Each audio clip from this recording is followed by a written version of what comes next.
I'm here to see Ed Terrell, County Director of Emergency Preparedness, to find out what's going on." The cop nodded, then looked back at the car. "I have orders to confiscate all vehicles that are moving." "Listen, officer, we drove up from Black Mountain.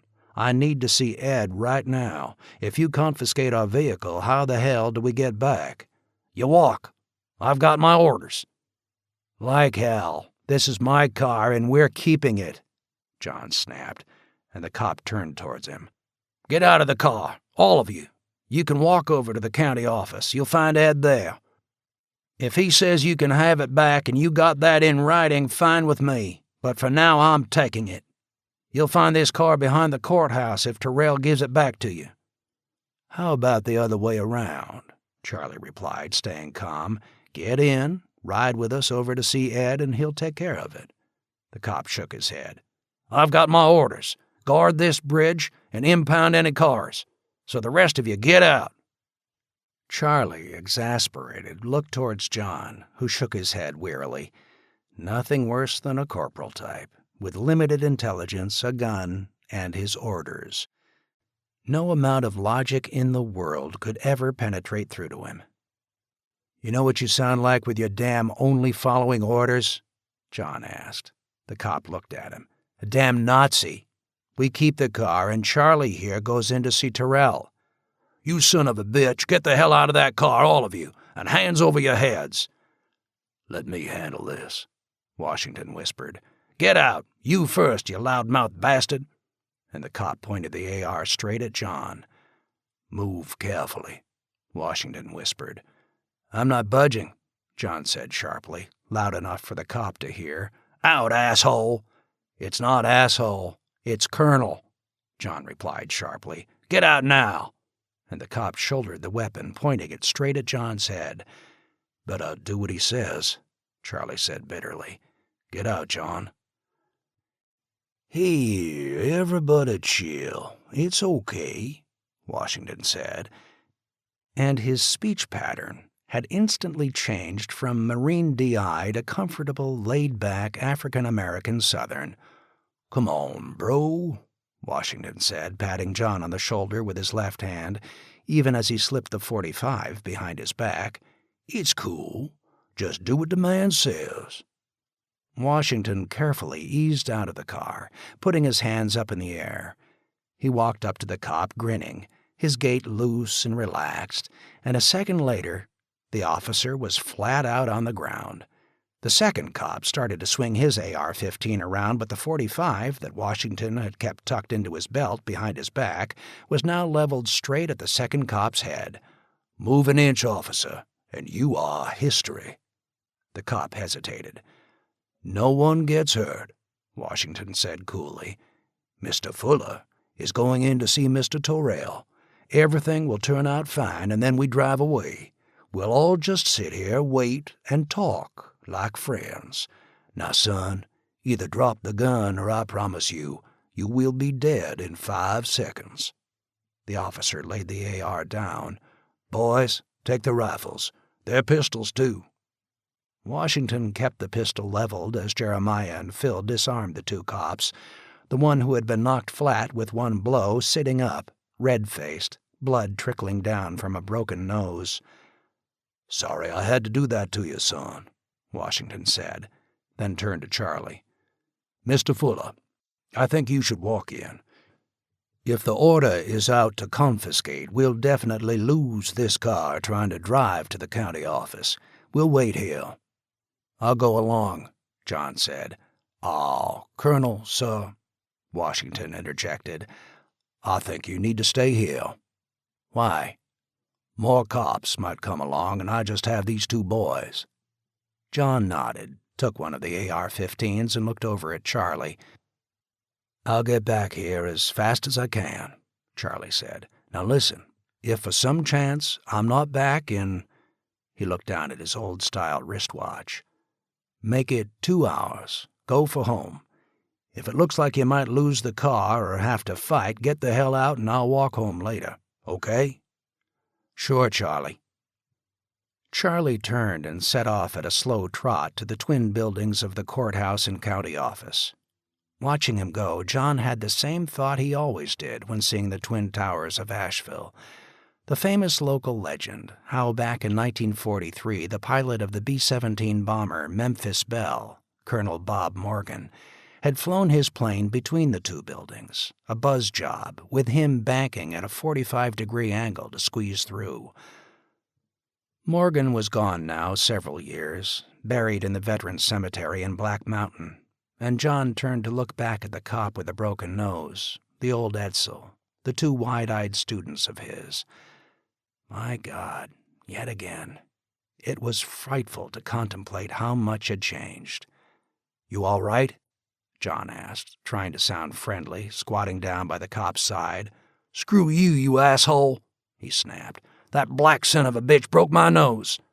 Washington looked down at him and shook his head. "You're lucky that's all I broke," he said softly, all sympathy now gone. "And next time you address the gentleman, the first two words out of your mouth are 'Colonel, sir.' And as for me, Sergeant will be just fine. Boys, help him to the side of the road. Put him behind that Honda SUV." He turned and looked at the other cop. "Would you mind going over and sitting down there as well?" The second cop nodded, saying nothing. "Phil, get back into the Edsel. Turn it off, but be ready to fire it up if I give the word. Colonel, how about you and I stand sentry?" Washington leaned against the bridge railing, John beside him, and from a distance it would look like nothing had changed. John pulled out a cigarette, lit one, and saw the second cop looking up at him. "Want one?" "Yes, sir." John pulled one out, handed it down, the cop motioning to his pocket. Washington nodded, and the cop drew out a lighter. "Damn, thank you, sir. Ran out of smokes 2 days ago." John, still holding the pack, looked down and counted. There were 8 cigarettes left. He pulled 2 more out and handed them over. "Hey, thanks, sir." The universal gesture of a trade to cement the peace kicked in at that moment, and John could see the second cop relax, exhaling with pleasure after he took a deep puff. John looked over at the cop who was gingerly touching his now swollen nose that was still leaking blood. "You smoke? Kiss my ass." "Hey, now," Washington said. "Gus, you just don't know when to shut the hell up," the second cop said. "Stupid shit, you got what you deserved for once." Gus shot him a bitter look, saying nothing, but the gaze communicating that there would be payback time later for the comment. "What's your name?" John asked the reasonable cop. "Bill." "What's been happening here, Bill?" "I guess you can see it, sir." And though still sitting on the pavement, he gestured back towards the town. "Looting, panic, martial law declared yesterday. They actually executed a guy last night right in the middle of Pack Place. He had killed a cop." "Got what he deserved then," Washington replied. "How the hell would you know?" Gus replied, his voice thick. "Because, you stupid shithead, I'm a cop, but unlike you, I got some sense to me. 24 years a Marine before that. You might not believe this, buddy, but I'm on your side. But frankly, in your case, shore patrol types like you I eat up for breakfast." "Some people coming," Jeremiah announced, and nodded up Charlotte Street. "I hope you guys cooperate," Washington said. "Yeah, sure," Bill replied. "I got no beef with you. Besides, you guys were right." "Wait until I tell the chief about this," Gus said coldly. "Be my guest. I'm not the one who got thrashed." John saw where Jeremiah was pointing, and the sight was absolutely startling. It was like a procession, 100 or more. Mostly the downtown weirdos, as Jennifer called them. Asheville across the years had developed something of a reputation as a throwback, a Haight-Ashbury East, with a bizarre street life of aging hippies and New Agers, Wiccans, and just a lot of drugged-out kids. They were, to John's view, harmless, though the more conservative element of the city and county had real difficulties dealing with them. Frankly, he sort of got a kick out of their presence. there was still within himself a touch of them from his own youth. It was indeed a procession.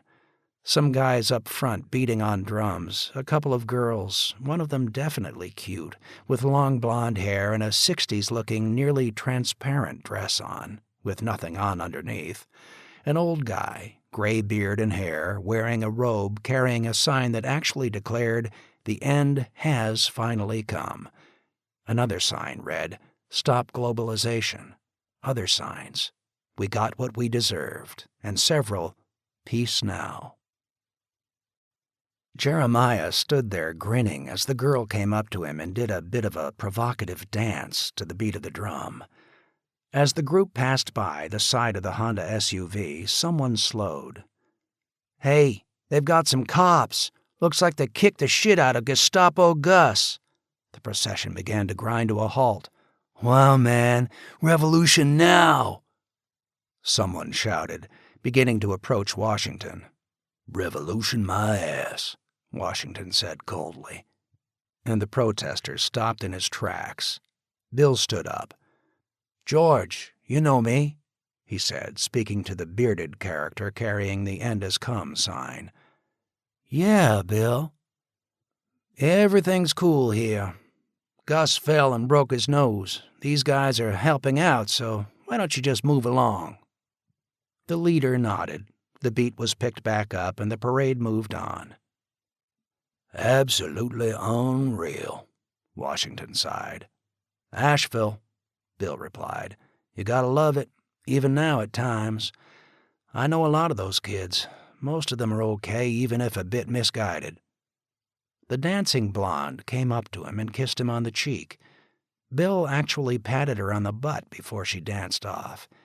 He caught John's eye and grinned slightly. "Monica and I had a little thing going a couple of months back." "Wow, you and her?" Jeremiah asked. Bill grinned, but said nothing. John pulled out 2 more cigarettes and gave another one over, both he and Bill lighting up. "Poor kids," Bill sighed. "Strange, when you actually think of it. What's happened, it's what many of them have wished for years. That one guy, though, with the Stop Globalization sign, him I never liked. Talks the peace bullshit line to score with the girls, but down deep a potential killer. Real anarchist. Hell, if he could have pulled the plug, he'd have done it and laughed.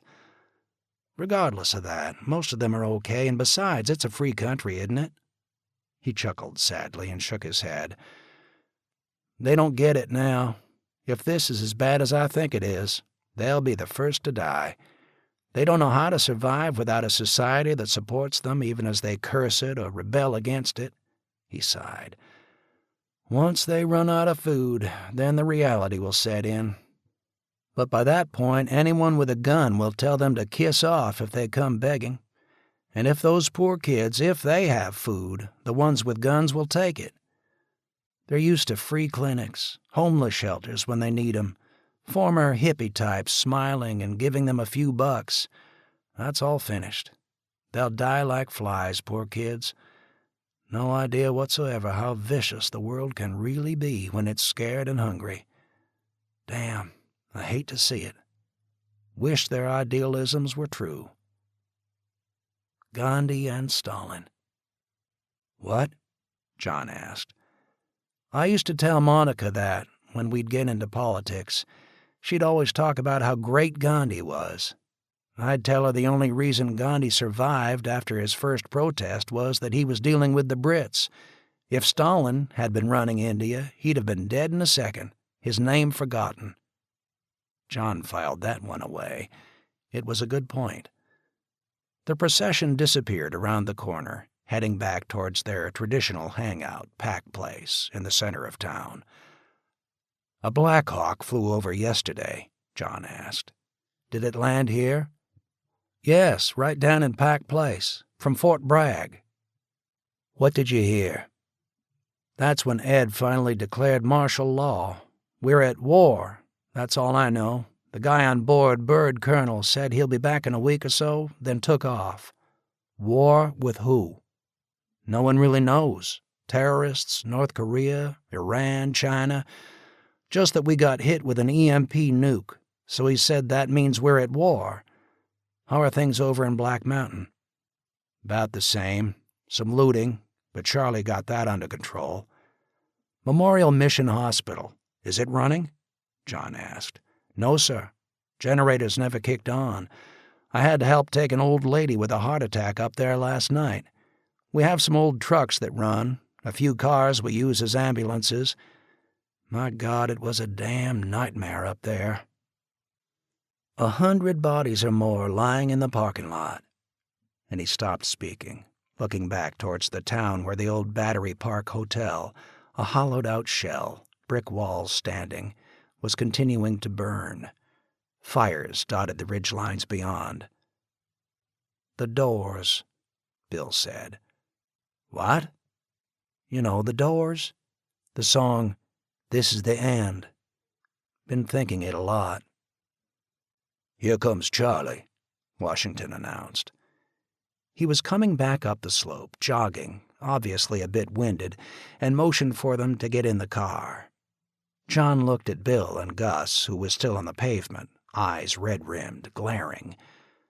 John went over to the Edsel, pulled a notebook out from under the passenger side, opened it, and scribbled a note, then signed it. He handed it to Washington, who read it, smiled, then signed as well. "To Chief of Police, Asheville, N.C. The officer bearing this note, Bill Andrews, is a professional and has our highest recommendation. The incident between us was unfortunate, but solely the blame of Gus Carter, a stupid ass who should be fired before he gets himself killed.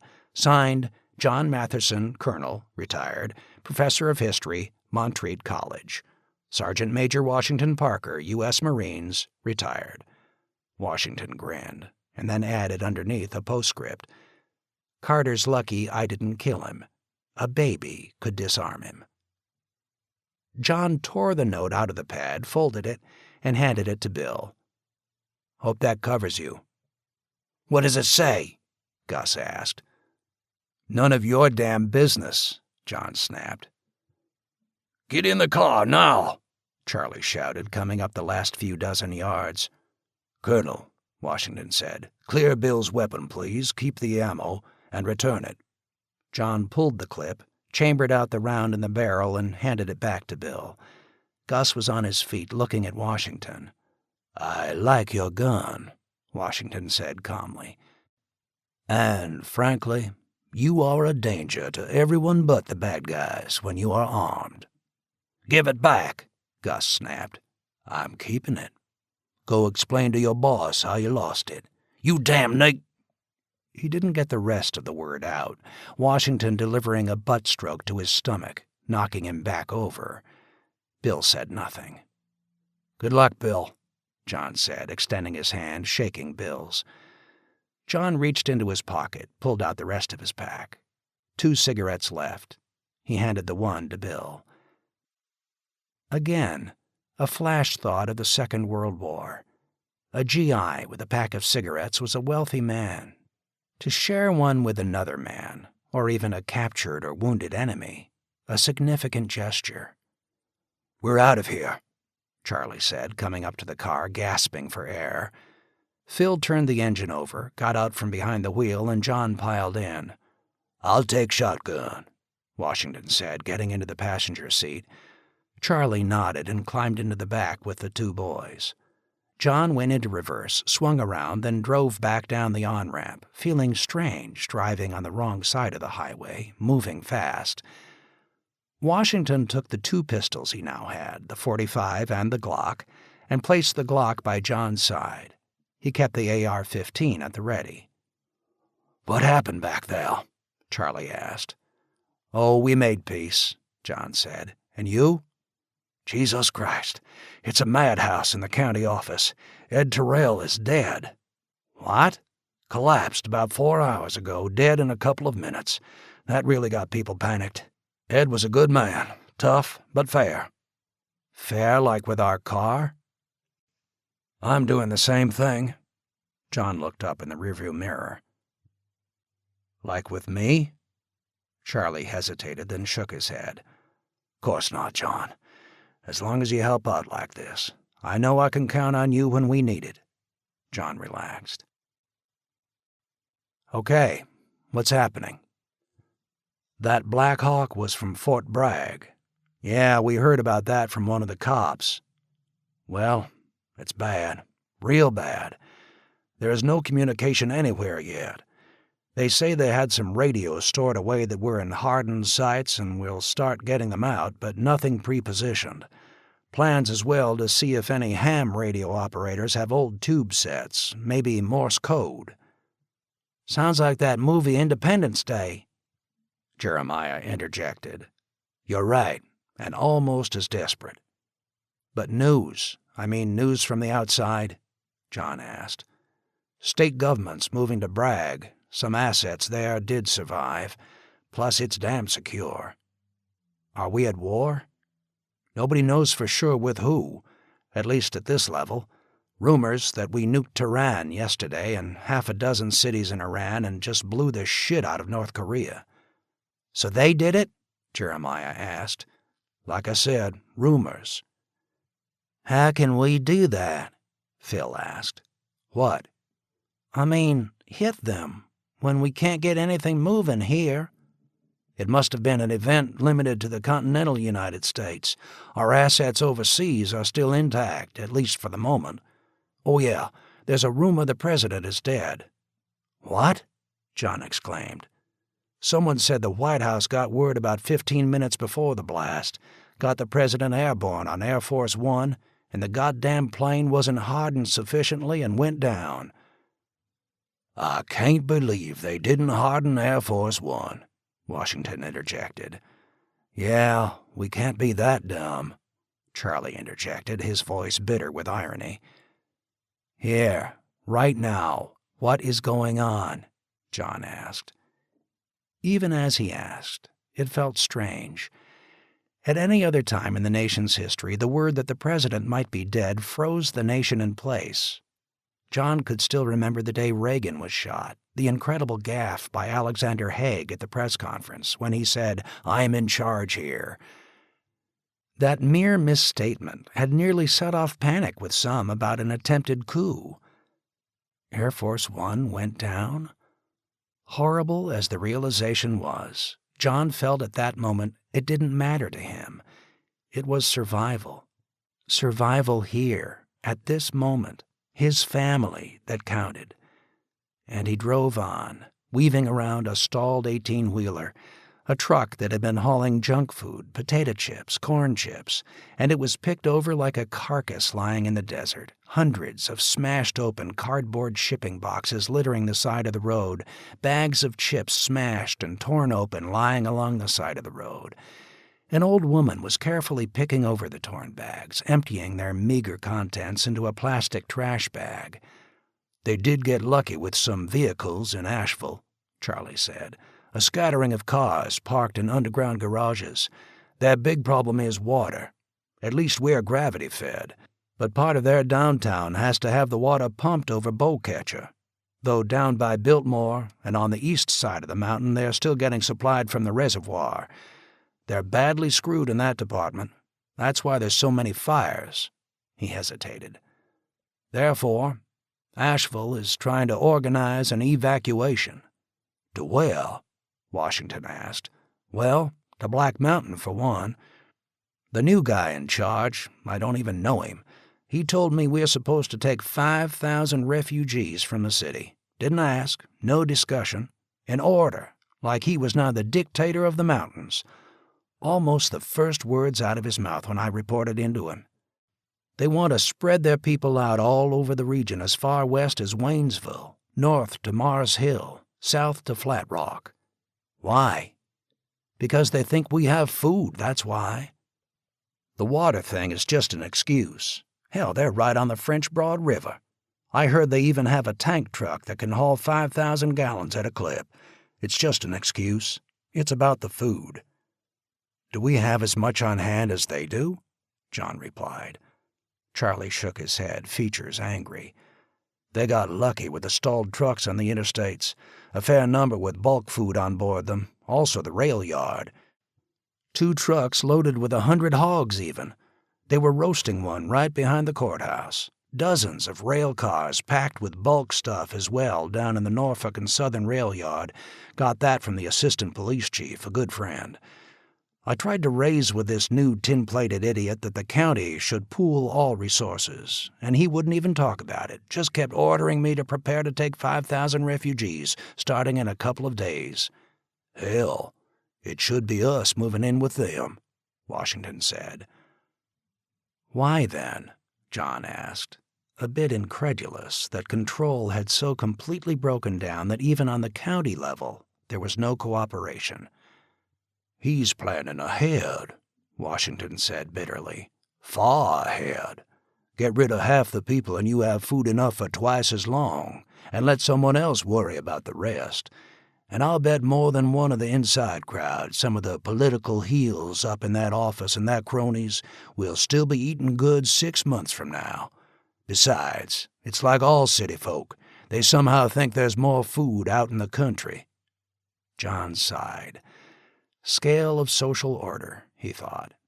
The larger the group, the more likely it was that it would fragment under stress, with a few in power looking out for themselves first. 5,000 might be convinced to share and cooperate. 100,000, self-interests, them and us, would begin to take over, especially with the breakdown in communications.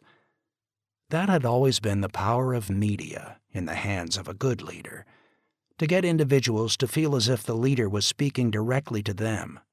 Churchill in 1940, Jack Kennedy in 1962, and Reagan in the 1980s. A single voice like that now could break the paradigm. But there would be no such voice, and a few cronies of an old political machine in a county government hall might start thinking of themselves and their friends first, and the hell with the rest. John could barely imagine what it might be like at this very minute in a city of 1 million, of 5 or 10 million. If we let them all in, it will cut in half the time we have before we run out, Charlie sighed. And I doubt if they'll help us then. So I figured it was best not to stick around and argue. I just told him, I'll take it back to the town council. He then said it was an order. I didn't argue, I just got out. As I left, a couple of cops asked me how I got into town, and I lied. Said I had walked it. Well, that's why I was running. I got a block or two, and they started to follow me. I know this might sound stupid, it was Jeremiah, but I thought we were all in this together. We're neighbors. He hesitated. We're Americans. John glanced back to the rear-view mirror, unable to speak, then focused his attention ahead. They were up to the turnoff onto Route 70. He went down the ramp, swung onto what he still felt was the correct side of the road, and floored it. The line of refugees they had passed earlier was actually larger now, more people on foot, some on bicycles, others having already learned the old refugee trick that a bicycle can be a pack horse. Loaded down, properly balanced, it could be pushed along with a couple of 100 pounds. Gun, Washington announced. Swerve left. John swung the old Edsel across the highway. Strange, it was right in front of the DMV office. A week ago, a dozen cops would have been piling out to give him a ticket. The gunman cause for a SWAT team to jump in.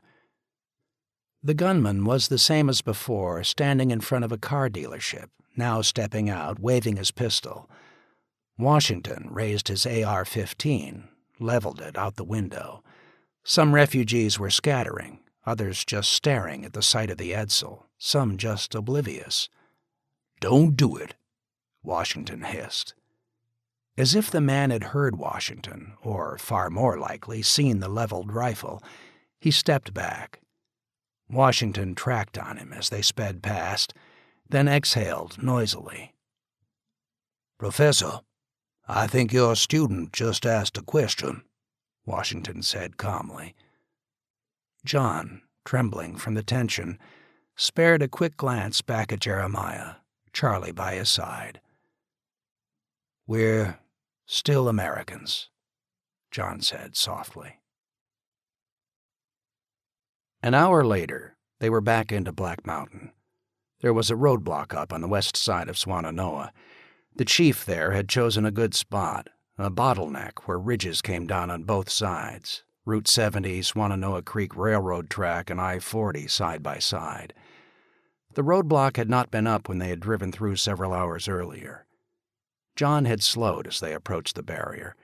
Charlie leaned out of the car, and a couple of the cops recognized him, asked for news, and he had confirmed the rumor that had already reached them that more refugees were coming out of Asheville.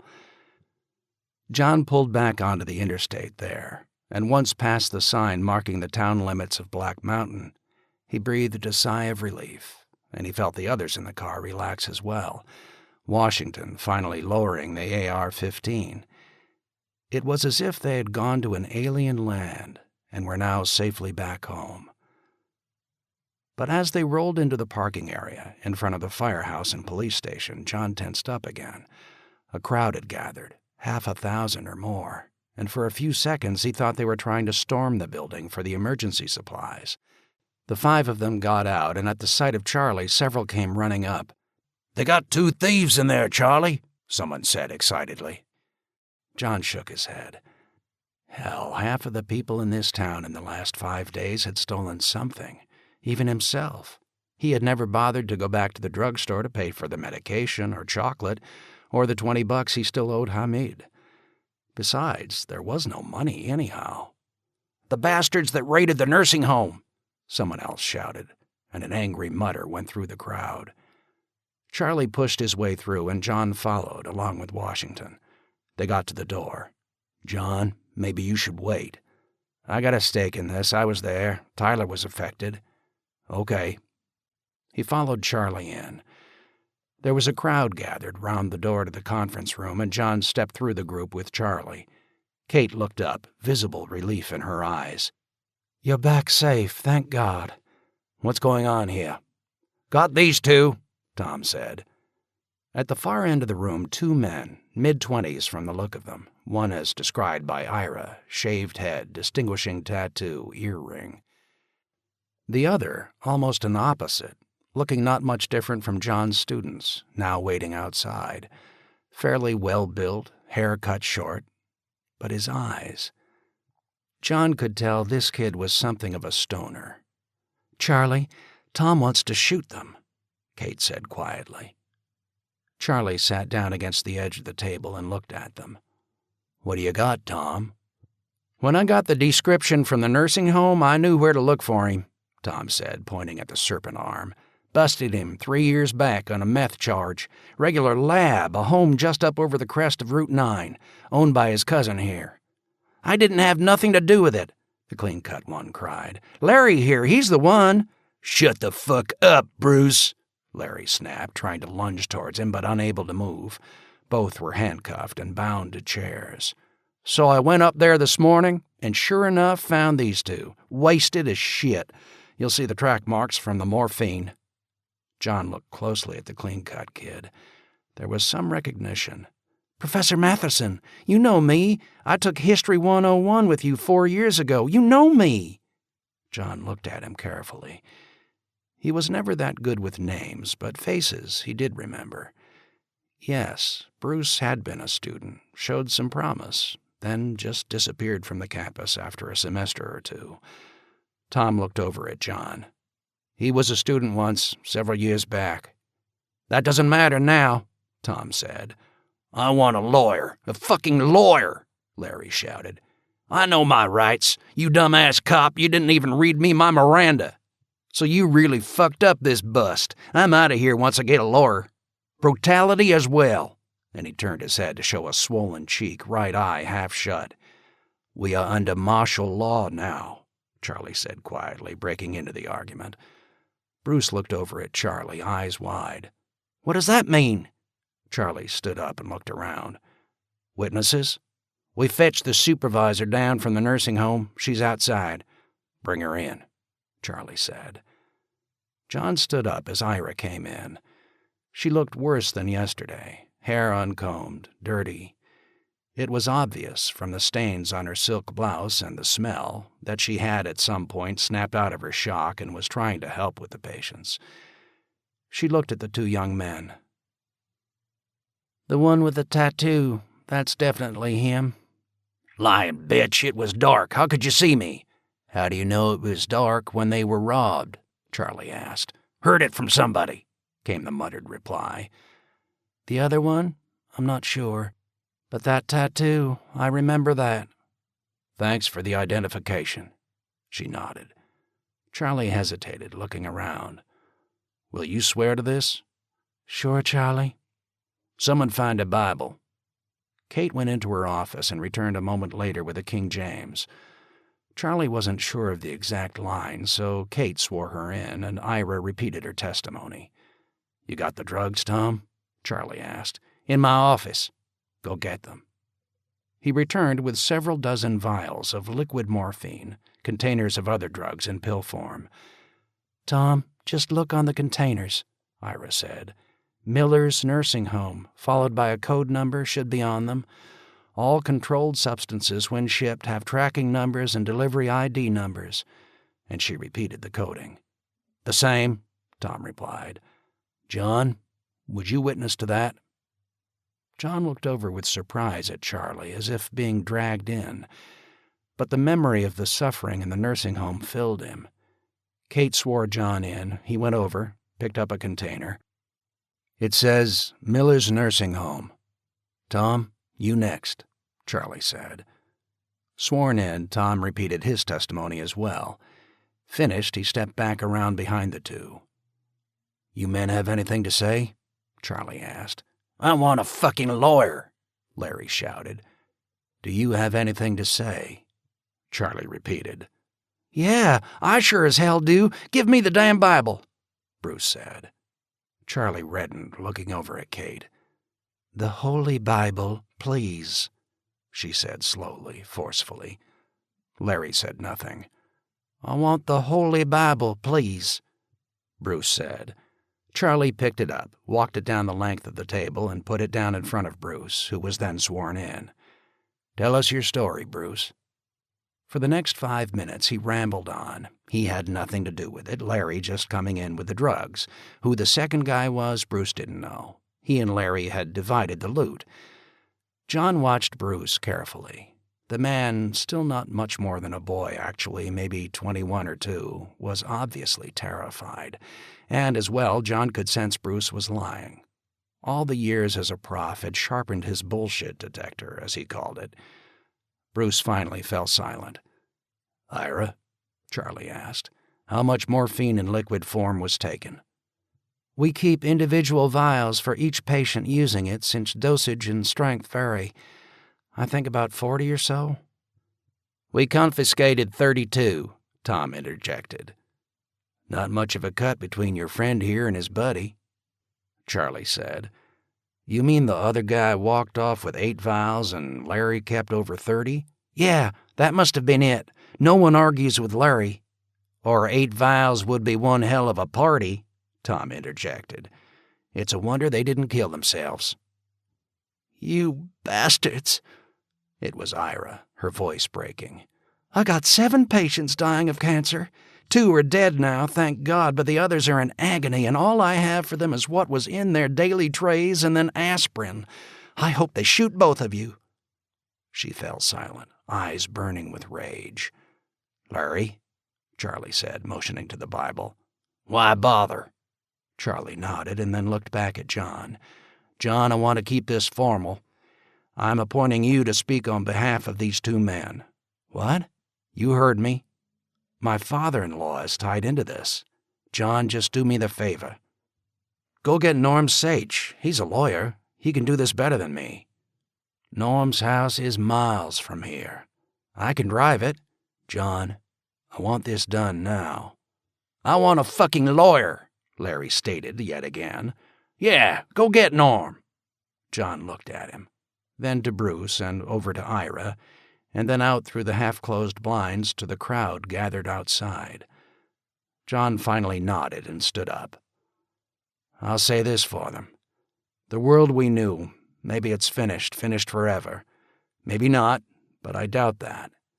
All that holds us together now are the things we believed in, the traditions of who we were, who we still want to be. Charlie, I guess you'll make the decision. Guide yourself with that thought of what this country is supposed to be, even in these dark times. I know what you are thinking. I know what our neighbors outside are thinking. But whatever your decision, know it is a foundation point for what follows. But if we make a mistake here, Charlie, then we've lost that foundation. He paused. We are no longer Americans. He stepped back to the corner of the room. Charlie stood silent, head lowered. Bruce started to cry. Charlie finally raised his head. I dread this, he said quietly. I never thought I would ever do something like this. But I must think of the community. He stepped to the center of the room, behind the chair Kate was sitting in. Larry? Bruce? He hesitated.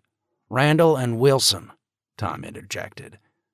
Larry Randall and Bruce Wilson, Charlie continued. I sentence you to death by firing squad for the crime of looting precious medical supplies not only from this community, but from a facility where people were in desperate need of those supplies to ease their final pain. Execution to be carried out immediately. You bastard, Larry hissed. Son, you are about to go before God. I'm giving you 10 minutes to make your peace. Someone go find a minister for them, Charlie said and walked out. John followed him as he went into his office, and Charlie did not object as John closed the door. He pulled out the last cigarette in his pocket and lit it. Charlie looked at it longingly for a few seconds, and John was ready to offer it over, but Charlie then shook his head. Did I do the right thing, John? Frankly, I'm so damn mad at those two animals, especially that Larry, that I'd do it myself without hesitation. But still, did I do the right thing? John sat down and didn't speak for a moment. He was torn as well. Again, memory of his own temptation with Liz at the pharmacy to snatch the medicine he needed for Jennifer. John, it's like we're back 150 years, the Wild West. I kept thinking of that movie, Oxbow Incident. Remember the hang 3 guys in that movie but then find out they're innocent? Yeah, same thought here. It was just on TV last week. One of Henry Fonda's best. A week ago, Charlie sighed. Just that short a time? They are not innocent, though, John said. But still, a week ago we didn't kill screwed-up punks for stealing drugs. That Bruce kid, right guidance, he might have straightened out. John shook his head. Look, Charlie, might have beens are finished. Charlie, we got 6,000, maybe 7,000 people in this town now. How much food? How much medicine? Water still works for downtown as long as the pipe to the reservoir holds, but up on the sides of the hills we're out. Charlie, we don't keep order. In a month, people will be killing each other for a bag of chips. John felt the heat of the cigarette burning his fingers, and he looked around, then dropped it into an empty coffee cup. Or a pack of smokes. I'm sorry for that one boy, but you did the right thing. Just keep in mind what I said on their behalf back in there. Charlie nodded. There was a knock on the door. It was Tom and Kate. Charlie motioned them in. Reverend Black is in there with them. Time is just about up, Tom said. Tom, you will not do the execution, John said. Tom looked over at him. You are the police authority in this town. If someone must do the execution, it cannot be you or any other officer or official of this town. That terrible task has always been kept separate from the hands of those out in the field who directly enforce the law. If not, well, he thought of Stalin, of the Gestapo. It has to be someone else. Tom nodded, and John was glad to see that in spite of his angry talk earlier, Tom was relieved. John looked over at Charlie. Not me, John. No, it can't be you either, Charlie. You're the emergency government, and Kate, the traditional government. No, not you. Then who? Charlie asked. No one spoke. "You, John?" Kate said quietly. Startled, he looked at her. He had simply been advising as a historian. He never imagined it would come back on him like this. "Damn all, I was not volunteering myself," John said. "I was just trying to keep us in touch with who we once were as a country." "I'm not going out there to ask for volunteers," Charlie said. "I will not let this turn into a circus with some sick bastards mobbing in to take a shot. I want you to do it. You're the historian, John. You understand it, the meaning of it. You're a respected professor in the town. Everyone knows you or knows your kin here." "Oh, Jesus," John whispered, knowing he was trapped. Reluctantly, he nodded his head. "Where?" Tom asked. John couldn't think. "The town park," Charlie said. "It's the public gathering place. I don't want it here." "Fine then," Tom replied. "We take them down to the park now and do it. We load them into Jim's van. The tennis courts have a concrete practice wall. I'll go outside and announce it for 1/2 hour from now." The mention of the tennis courts chilled John. It made him think of the Taliban and the infamous soccer stadium in Kabul. Is that what we have now, tennis courts? "Maybe in private," Kate ventured. "Maybe in private. I don't like the thought of public execution." "I don't either," John said slowly. "But we have to do it. There's fear in this town. I'm hearing people say that the refugees from the highway are outsiders. We're already beginning to divide ourselves off from each other. We do private executions, and I guarantee you, within a day there'll be rumors flying from those who don't live here that we are doing Stalinist courts and executing people in the basement of the police station. If we are forced to do this, we do it in public. Besides," Tom interjected, "it's a statement to anyone else who might be thinking about stealing." "Wait a minute, Tom," John said. "I pray we aren't down to killing people for stealing a piece of bread." Tom shook his head angrily.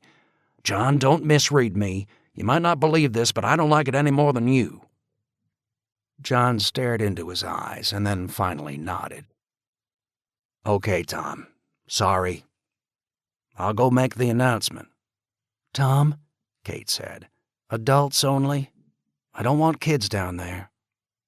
Tom left the room, and seconds later there was the crackling hiss of an old handheld megaphone, and Tom began to speak.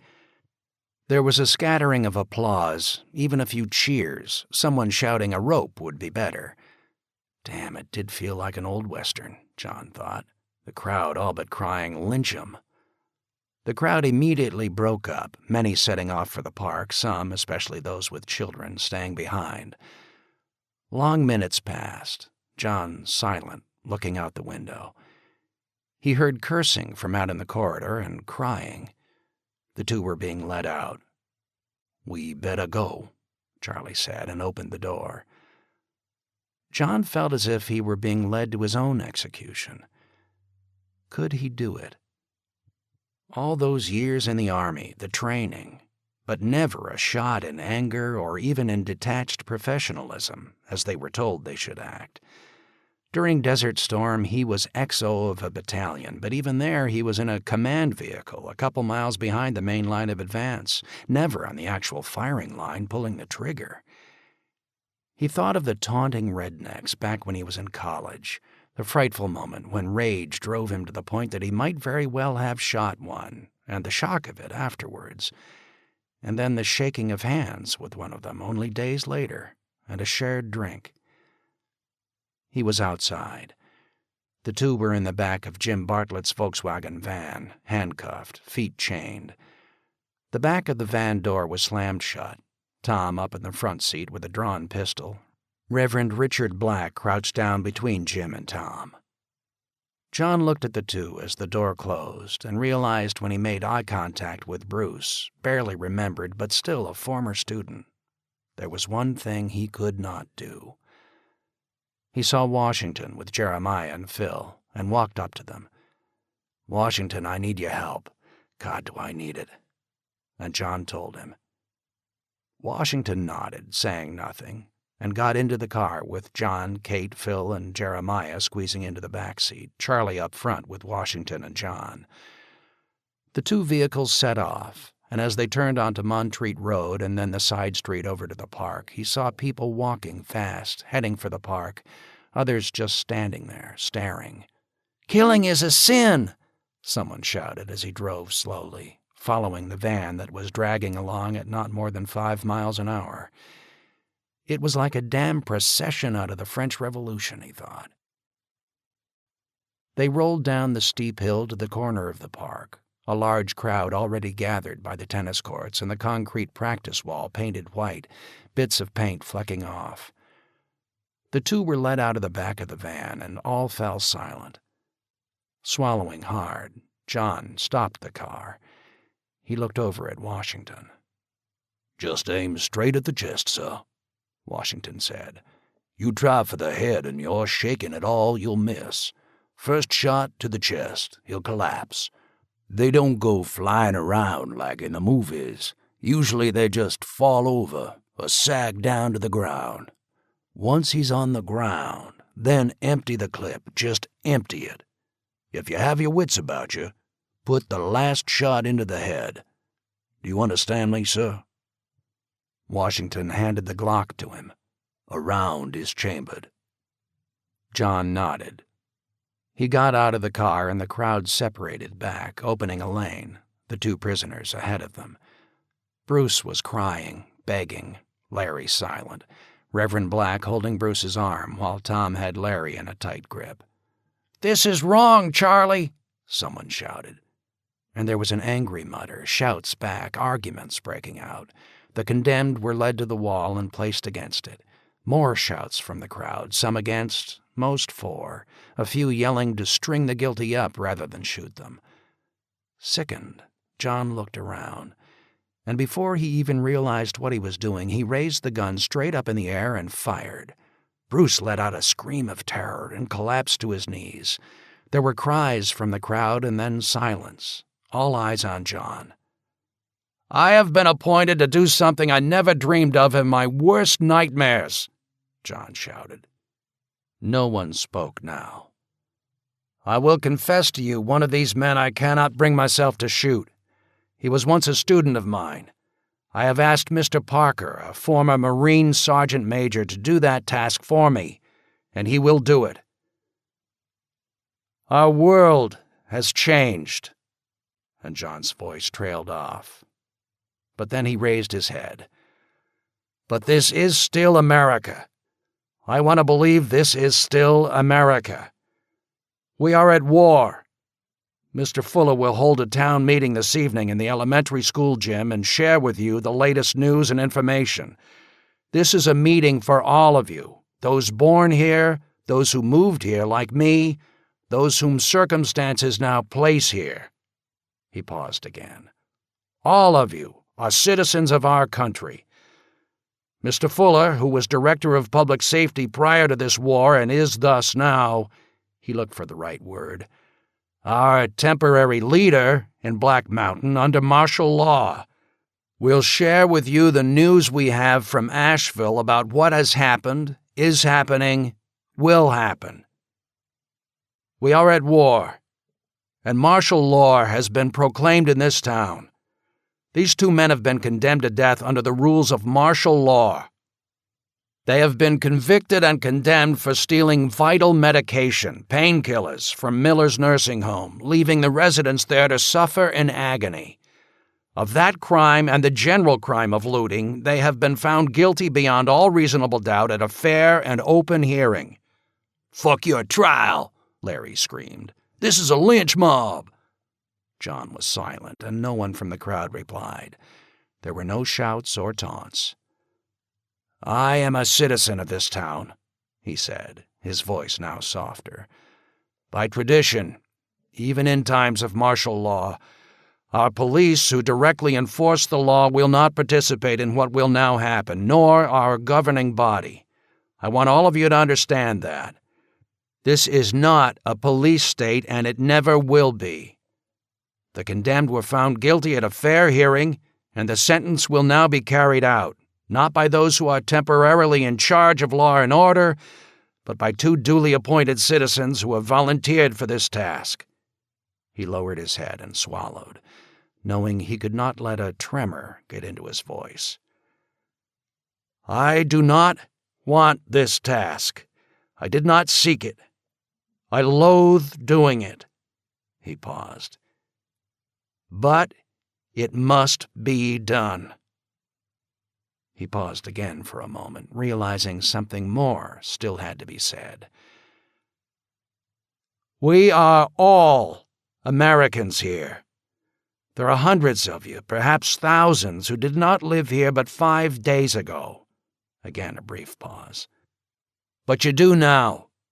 All of us are equal under the eyes of the law here. All of us. We must work together as neighbors if we wish to survive. The tragic justice to be dealt out here is the same for all of us, whether born here, moved here as I did some years ago, or arrived just yesterday. It must be the same for all of us." His voice trailed off. Nervously, he looked back at the 2 guilty men, Reverend Black holding Bruce up with one hand, open Bible in the other. Larry, still held by Tom, his eyes glazed from the drugs and with a boiling hatred. John wondered now just how legal, how close to law in the tradition of Western civilization his act and his words truly were. But he felt they were right for here, this moment, if the people of Black Mountain were to survive as a community. He fell silent and looked over at Charlie. There was a pause until Charlie realized that ritual demanded that he say something. He stepped in front of the group. "By the power vested in me by emergency decree by the civilian government of this community, the town of Black Mountain, now under local martial law, I have found Larry Randall and Bruce Wilson guilty of looting of medical supplies and in so doing causing pain, suffering, and death. Their sentence is death by firing squad, to now be carried out by Dr. John Matheson and Mr. Washington Parker, appointed by me to perform this task." Charlie looked over at John, nodding. John turned to face the condemned, his hand shaking. "Remember what I said. First shot to the chest, let him drop, then empty the rest of the clip, last one in the head," Washington whispered. The 2 walked the few dozen feet to the prisoners. Tom stepped back and away from Larry, who glared at him with cold hatred. But Reverend Black did not move, holding Bruce up. "I think we should pray," Reverend Black said, and John nodded in agreement, embarrassed that he had not thought to do so. Still holding Bruce, Reverend Black looked to the crowd. "I ask God, in His divine mercy, to grant forgiveness to these 2. But we must now render unto Caesar the law of Caesar. Forgiveness and redemption now rest between Bruce, Larry, and their Creator. Bruce, do you ask God for forgiveness?" "Yes, please, God, please forgive me." "Larry?" He was silent. "Our Father, who art in heaven," John repeated the prayer, hoping that the trembling of his hands would stop. He looked at Larry, making eye contact.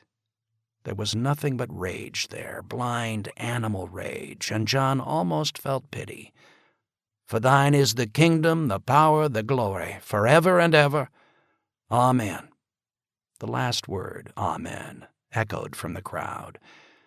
John shifted the Glock to his left hand and for the first time in years made the sign of the cross. Then he shifted the pistol back.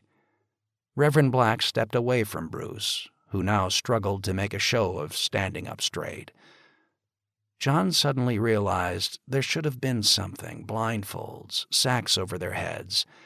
"Now, get it done. Get it done quick." "Move closer," Washington whispered. "Fire, and I'll fire with you." John looked straight at Larry, who was now only 10 feet away. "Go ahead, do it," Larry said coldly. It all seemed to move so slowly. Without ceremony, flourish, John raised the pistol, centered it on the man's chest. At the very last instant, Larry started to move, to try to fall to one side. John squeezed the trigger. He saw the impact. Larry staggered backwards against the concrete wall. The roar of Washington's .45 exploded next to him, startling him. He saw his second shot miss, striking above Larry's head as he slid down against the wall, leaving a bloody streak. 2 more quick shots from Washington's .45. John fought to center his Glock, aimed at Larry's midsection. He was kicking feebly. John could hear screams behind him. He fired again, and then again. A hand was on his shoulder. It was Washington. "The head," Washington said softly. John walked up to Larry. Was he dead? Blood was pooling out under his body, the front of his pants wet, another stench added in, bladder and bowels having let go. There seemed to be a flicker of eye movement. John aimed at the center of Larry's head, standing over him, and fired. A second later, another explosion, the coup de grace being delivered to Bruce. Woodenly, John turned. All were now staring at him, all silent, hands to mouths. A few were crying. The way they looked at him, it was different from anything he had ever seen before in the eyes of people gazing at him. Fear, awe, revulsion. From a few strange glazed eyes, almost a look of envy and lust. He felt the vomit coming up. He had to control it. He held the Glock up, not sure if he had actually emptied it or not. His student Jeremiah was standing in the crowd, and John made eye contact. Jeremiah stepped forward, and John handed him the gun. "Secure the gun and meet me at the car," John whispered. He turned and walked away from the crowd, got behind the concrete wall, bent double, and vomited. Gasping, he remained doubled over. "It's okay, sir." It was Washington. John looked up at him, suddenly ashamed. "Puked my guts out the first time I killed a man. Sir, if you hadn't, I'd have been worried about you." "Stop calling me sir, God damn it," John hissed between the continuing heaves. "You did the right thing, sir. You did it well." "Well? How can you say killing a man like that was done well?" "No, sir, not that. It's always a stinking mess. I mean what you said. That's why I call you sir now. We used to joke about it before. Frankly, sir, you were a professor type, but I knew you were a colonel, so I played along. But today, sir, you led out there. You faced something horrible, and you led." "Okay," John sighed. "Come on, let's get out of here." John nodded, wiping his mouth with the back of his hand. He winced with pain. His finger was infected, and the act of shooting the Glock had ripped the cut wound open. He came back around the wall, and the crowd, mysteriously, was all but gone. Few had hung around. The bodies were gone, Bartlett's van already driving off. John realized he must have been behind the wall for long minutes. He was glad no one was around to see him now. A bit wobbly, he headed for his car. "John?" It was Michaela. He didn't recognize her at first. Gone was the sexy business suit. She had on a pair of baggy jeans, a few sizes too big, and an old faded T-shirt from Purdue University. "Thank you, John." "For what, damn it?" "What you said back there before you had to shoot those two." He nodded. "It's been getting a little tense between those who lived here before and people like me who have wandered in. What you said needed to be said. It reminded us we're one in this." "Okay." He really did not want to talk, and he slowly continued to the car. "Let me look at that hand." She stepped around in front of him, and he winced as she pulled the bandage off. "John, it's getting infected, badly infected. I told you to go home, wash it, and keep it protected." He thought of the nursing home, carrying his father-in-law, the filth there. "I need to clean that up for you, John. It really should be stitched up." "It can wait," he said woodenly. "I just want to go home now." "Okay, then. I'll go with you." He glared at her coldly, a sick thought crossing his mind that perhaps she was turned on to him because of what he had just done. That, or as an outsider, she was ingratiating herself with a man who now obviously had power in the town. She stepped back slightly. "John, first, you're getting an infection. In this situation, you could lose your hand or maybe even your life. Second, I heard about your father-in-law and the nursing home. I volunteered to go up there to help clean and take care of the folks. After I'm done with you, it's a far shorter walk. Third, John, your little girl. Jennifer, isn't it?" "Yes." "Monitoring her diet now is going to be tough. She should be checked every couple of days by a nurse or doctor. So just take me home with you. I'll get done what needs to be done and then go up to the nursing home for the night." "Okay." It was all he could say. He got to the car, Washington and the two boys standing by it. Jeremiah handed the Glock back to John. "It's cleared and empty, sir. Tom gave me a fresh clip. You'll find it in your glove compartment." Washington took the AR-15 and the two shotguns out of the vehicle. "We'll walk back to campus, sir. Why don't you just go home?" Phil stepped around and opened the door for Michaela, who got in. John looked back to the blood-splattered wall, and then, almost ironically, 50 yards beyond it, the flagpole and the flag floating atop it. The sky beyond it was darkening, a late-afternoon thunderstorm building. He thought of Jeremiah's question and wondered, can we still keep this as America? Are we still America? As he drove home, he did not say a word. "Vomited, didn't you?" she finally said, breaking the silence. "Yeah." "I thought you were a soldier." "I am. I was. Not many soldiers, though, are trigger pullers. I was in Desert Storm, exec for a battalion with the 1st Cav, saw fighting from a distance, but never actually pulled a trigger. Most of the time I was just hunched over a computer screen trying to direct the action."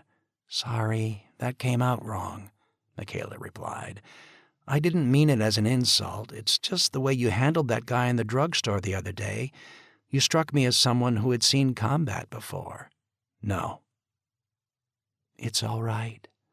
I still get queasy at times during an operation. I damn near died when I walked into that nursing home last evening." "Thanks for doing that." "My job now, I guess." The conversation died away. They pulled into the driveway. The two fools, Ginger and Zach, came running up, and at the sight of a stranger they showed typical golden retriever loyalty and went running straight to her, ignoring John. She laughed, scratching their ears as they jumped up to lick her, both starting to bark as they danced around her. John headed for the door where Jen stood. "Thank God you're home," Jen said. "What happened? I've been worried sick all day about you." "Went to Asheville like I told you." She looked past John to Michaela, who was coming up, the dogs trailing beside her. Jen's eyes widened slightly, and John could sense she was not pleased, that this woman was an invader in her territory. "Mom, I'd like you to meet Michaela Turner. Michaela, this is my mother-in-law, Jennifer Dobson." The two nodded and shook hands.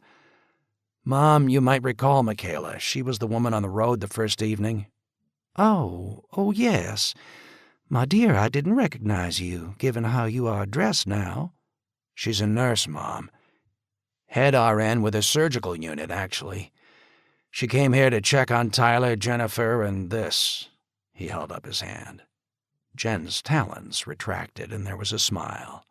"Oh, come on in, dear." "How is Tyler?" John asked.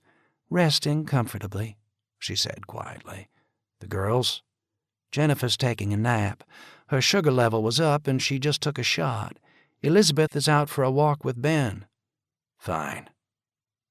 John walked into his office and left the two women, who went straight to what was now Tyler's sick room. John took the Glock out from his belt, looked at it, and laid it on his desk. He noticed now that the smell of cordite hung heavy on it, and on him. Reaching around to the back corner of the desk, he pulled out a dust-covered bottle. There had been several times in his life when drinking had damn near won out, the last time for several weeks after Mary died. The dust on the bottle was a reassurance. He poured a double scotch out into an empty coffee cup and drained it down in 2 gulps. The thunderstorm that had been on the western horizon rolled in, rain slashing against the window, a soothing sound.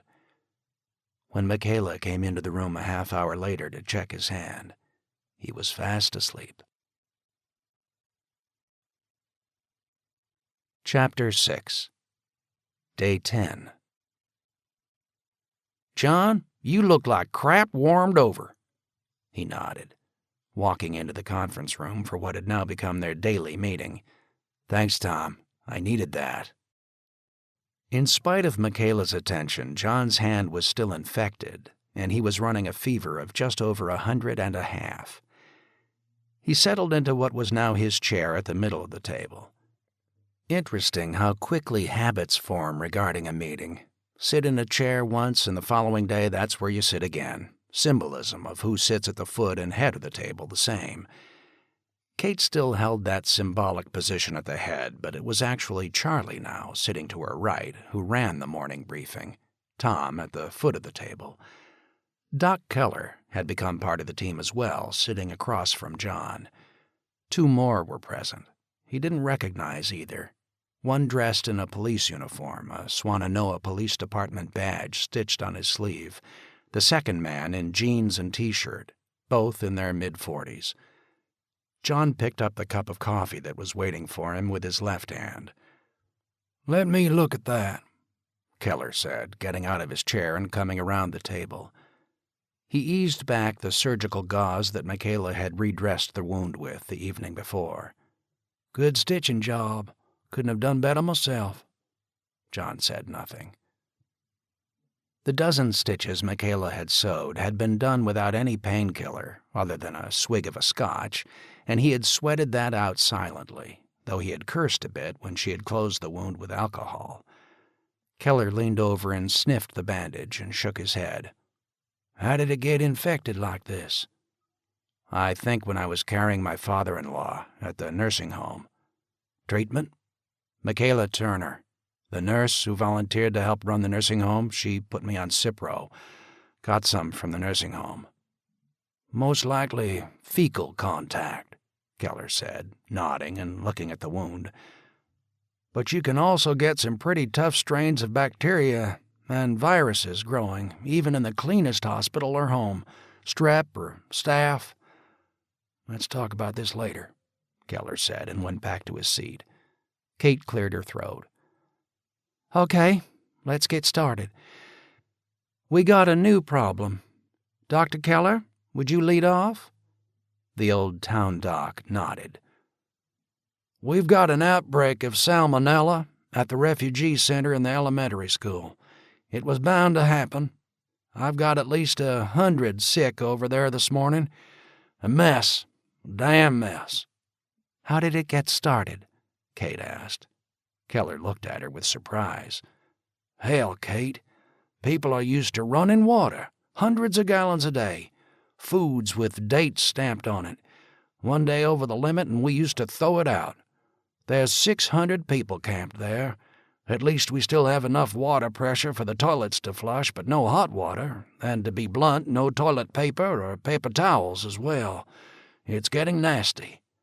Come on, people, think about it. Most of us haven't bathed in 10 days. Toilet paper's getting scarce. Soup line meals twice a day at the refugee center. Food now of real questionable safety. I'll bet that damn near every person in there will be crapping their guts out and puking by the end of the day." He sighed. 7 dead this morning. I checked before coming over here. 2 of them infants, the rest elderly. Dehydrated out and couldn't get electrolytes into them fast enough. I'll need more volunteers to go down there to help out, because it will be full-blown by the end of the day." No one spoke. The thought of a school building full of people in that condition, it left the rest in the room silent. "Remember Katrina and that god-awful Superdome?" Charlie sighed. "Is that what we got?" "Worse," Keller replied. "Screwed up as their administration was, ultimately help was on the way, even though a lot of people started to panic with insane reports of murder and rape. We don't have that here at all, but on the other side, the cavalry is not going to come rushing in with helicopters loaded with supplies. We are on our own. We need to get some clean vats for sterile water. We can mix up an electrolyte batch like what is used in emergency relief in third world countries." "We are a friggin' third world country now," the police officer from Swannanoa said softly. "It's simple enough. Just pure water. We still have that, don't we, Charlie?" "What is coming out, gravity-fed, from the reservoir is still clean, at least as of the last time our water department people tested it, yesterday." "I worry about that. All you need are some folks camping around the reservoir. One of them has a bug and relieves himself by the lake, and all of us are sick." Charlie looked over at Tom. "We better get a few men up there patrolling the lake. No campers." The fishing in the lake was one of the more poorly guarded secrets of the community across the years. The reservoir, shared with Asheville, was supposedly strictly off-limits to everyone, even before all this had started. But many were the kids who would sneak in there with a rod and pull out a trophy brown trout of 10 pounds or more.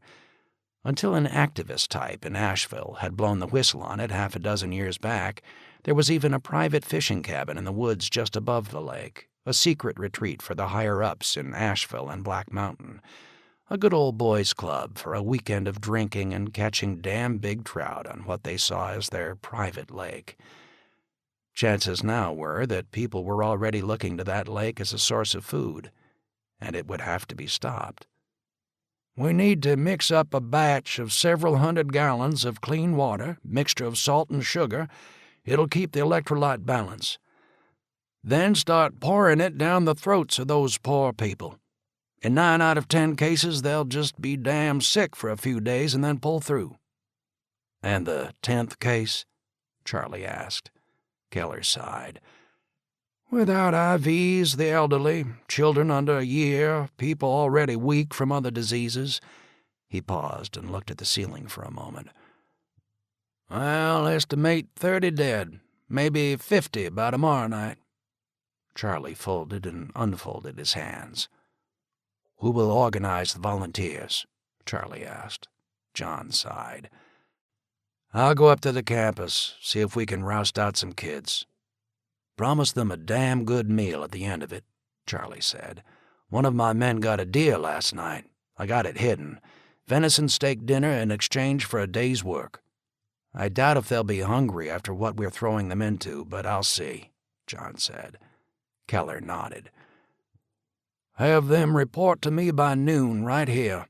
I'll have to brief them on their own safety before they go over there." John nodded. "Okay, that brings me to something we might not want to talk about," Charlie said, "but I think we should. Burying the dead." "We bury them as we always have, don't we?" Kate asked. "There's no cemetery within town limits. The nearest one is over 2 miles away. I'm starting to think long-term here, people. Not just this case with the salmonella, but across the next several months." No one replied. "I'm thinking the town golf course across the street from the park." "What?" Tom replied. "That's crazy. You're talking about the golf course?" "Exactly. It's within an easy walk of the center of town. There was a lot of grading done when it was built, all of it soil, easy to dig. The approach up to the 6th green, that's all graded soil, half a dozen feet deep or more. Remember, there's no more backhoes to dig graves, it's back to shovels, and I want graves dug deep and quick." "Damn it, Charlie, that's the town golf course," Tom interjected. "As if anyone is going out today to do 18 holes," Charlie replied sharply. "Hell, even you only play with an electric cart. I think we need a cemetery in close by, not out on the other side of Allen Mountain. Doc, Do you agree? Keep it at least a couple of 100 feet back from the creek that feeds into the park, on the slope draining away from the creek. Yes, I agree. Then that's where we take the dead now. John remained silent. It was interesting how different things, different changes, shocked in different ways.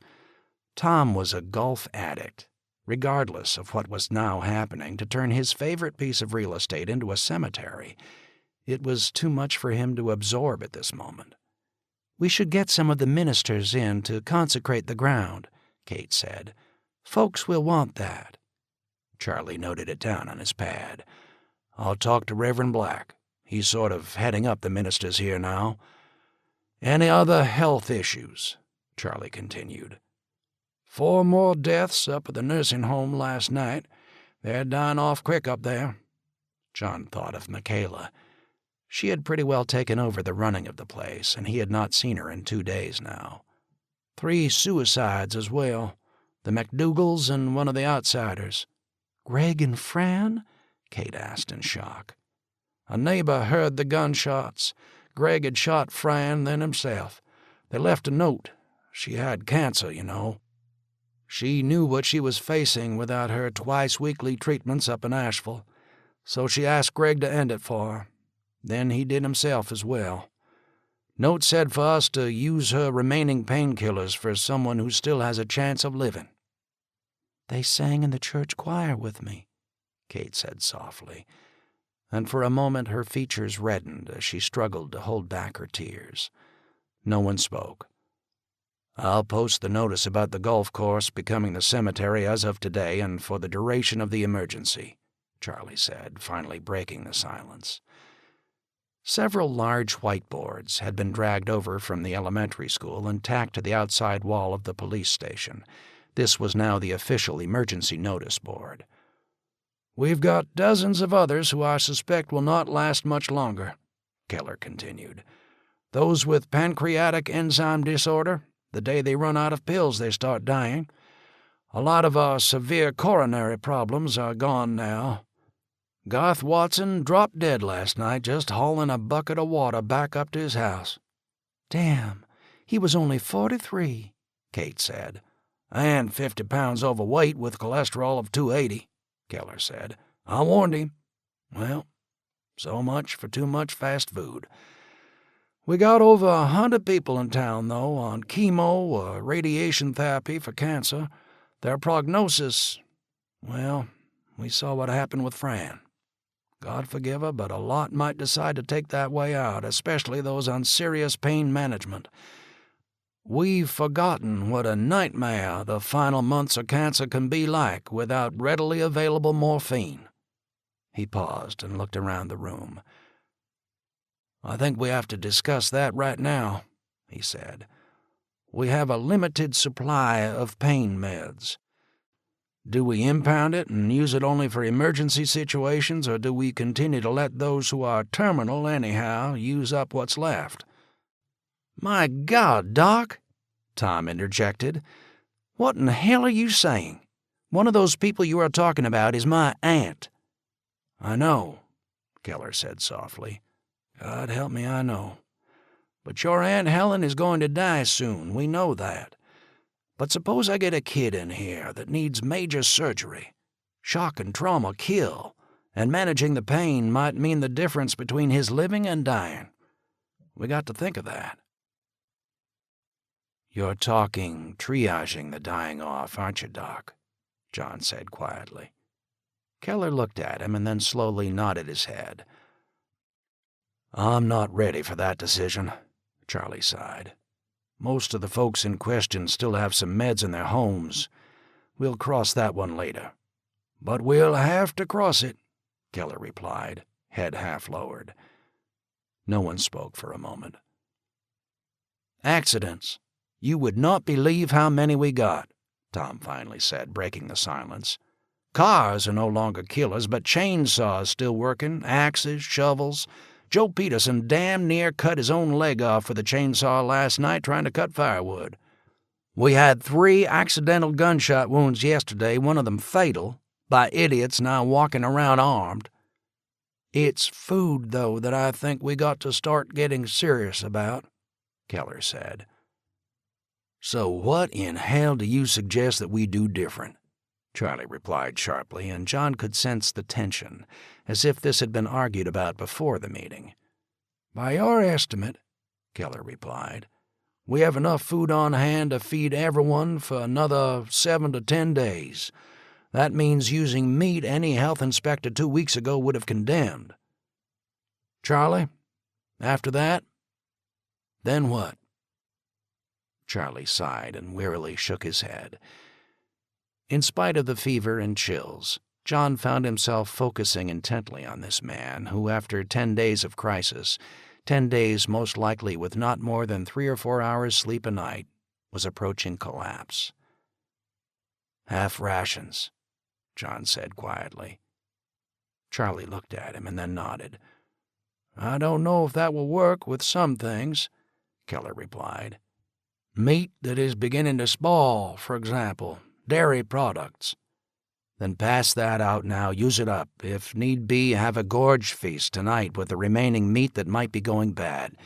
Just make sure it is cooked until it's damn near like leather.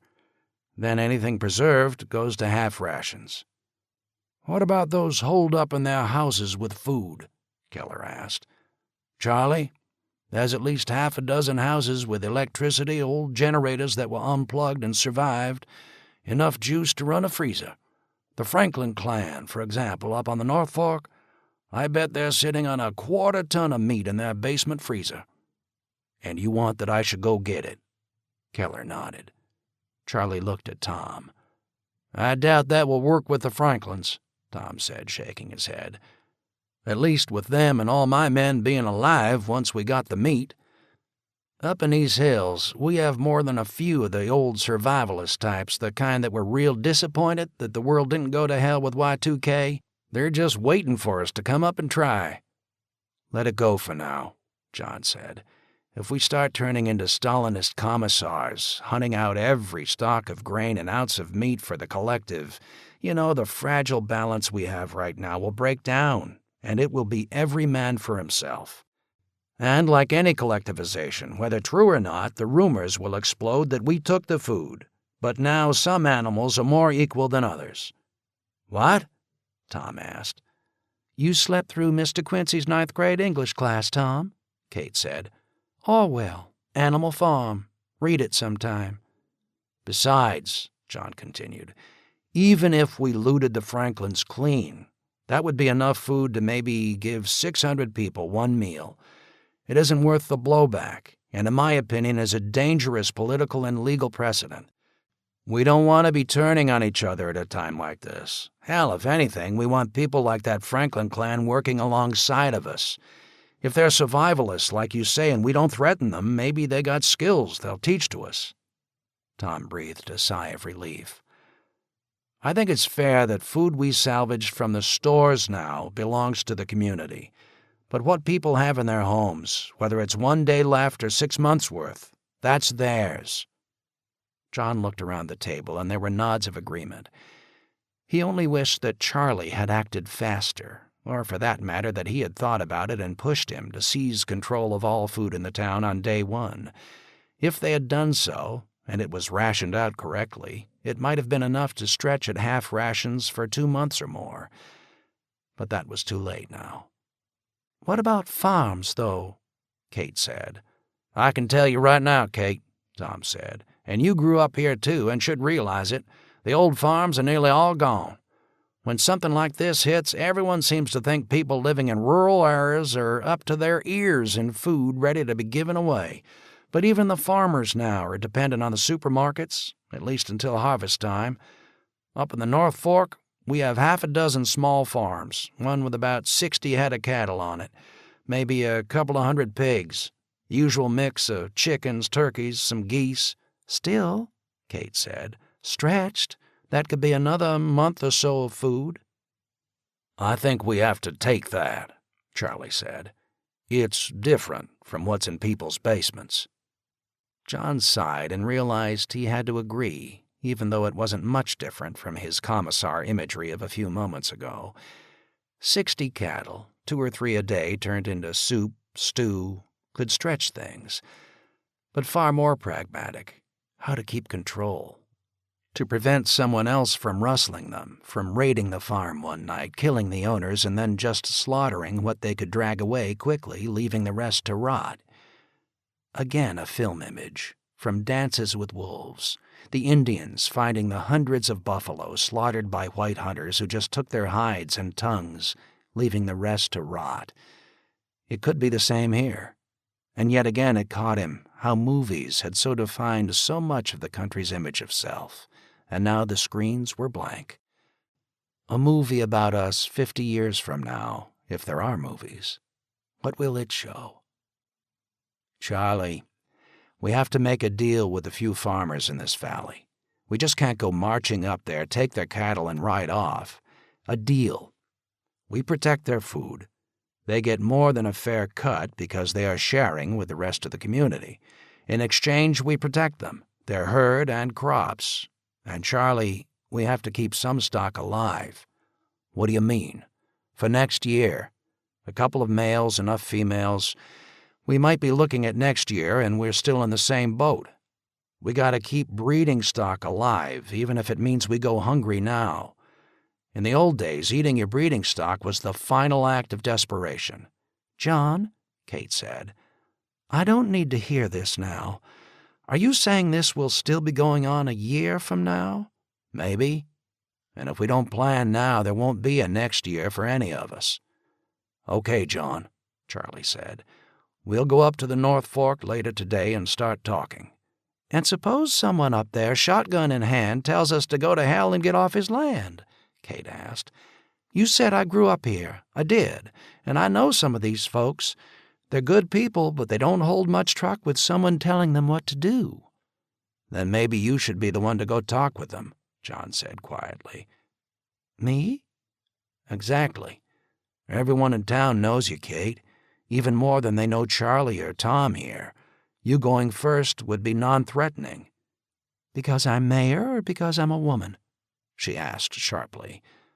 Frankly, Kate, it's both. Tom shows up, gun on his hip, it's commissar time. You show up, sit down with the family, have a chat. I think you can help folks with these small farms to see reason. They have to strike a deal, because if they stay on their own, sooner or later someone will go for them and take what they have. We promise to post 24-hour guards on their places. We offer protection. They trade some food back to the community. Sounds a bit like where you come from originally up in New Jersey, Charlie said with a trace of a smile. Protection racket. John tried to smile in spite of his light-headedness. Like it or not, that's the way it is now.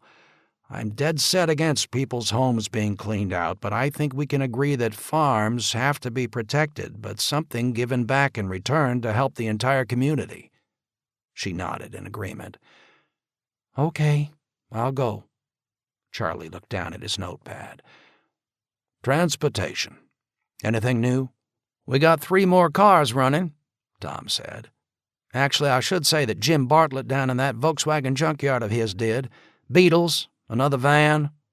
He's become a regular friend of yours, Kate said, and there was, at least for a moment, a touch of a smile.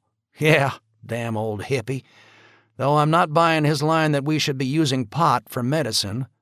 I might agree with him now, Keller said. It's breaking the law, Tom replied sharply. The cars, Tom, Kate interjected. Let's stick with that. All right. Other garages say they can get 10 or 15 more old junkers up and going, including an old tractor-trailer down at Younger's. We'll have 40 or 50 within the week, the policeman from Swannanoa said quietly. No one spoke, looking at him. You folks up here in Black Mountain always kind of looked down on us in Swannanoa. Maybe because we was poorer. But that poorness makes us worth more now. John smiled at that and knew it was true. He could remember Tyler calling Swannanoa a poor white trash town, with its trailer parks, auto junkyards, a town that had essentially gone to hell ever since the big woolen and blanket mill closed down years ago. What had once been a thriving small downtown area in Swannanoa was all but abandoned, especially after the big mill burned several years ago. Route 70, which went straight through Swannanoa, was lined with aging strip malls, thrift shops, and repair shops. It was finally starting to turn around, at least until last week, as more and more outsiders came in looking for land with the spectacular views the region offered. The area north of the town was developing with high-priced homes, but that was now a tragic loss. Half a dozen old farms had been chopped up into McMansion estates over the last few years. In the old trailer parks, there were a lot of cars that a week before anyone in a Beamer or new SUV would have given a wide berth to on the interstate. Some of those rolling heaps were now worth 100 Beamers. "Folks, this is Carl Irwin," Tom interjected, "Chief of Police for Swannanoa. I invited him here today to talk about a proposal we have." Everyone nodded politely. Carl definitely had their attention with Tom's last statement. "And the proposal is?" Kate asked. "An alliance." John smiled. Again the historian in him, picturing kings of the ancient world, riding to a meeting in chariots to discuss water rights, the exchange of daughters, to band their armies together. "Carl and I have been talking about this for days," Tom interjected. "It's okay with me." "What's okay?" Kate asked. "That we band our towns together for the duration of this crisis." "For what purpose?" "Defense," Carl said. "We hold the door to the west. You have the one to the east. We cooperate, we survive. We don't, we are all in the deep dip." Charlie stood up and pointed to the county map pinned to the wall. "We have the bottleneck for I-40 and Route 70 in our town on the east side. That's up just past Exit 66. Just west of Exit 59 there's another bottleneck where the Swannanoa mountain range has a spur that comes down. The two highways, the railroad and the creek, are practically side by side over there in Swannanoa. A defendable position, only a couple of 100 yards wide. We have the front door, they have the back door." "Maybe it's the other way around," Carl said, a bit of an edge to his voice.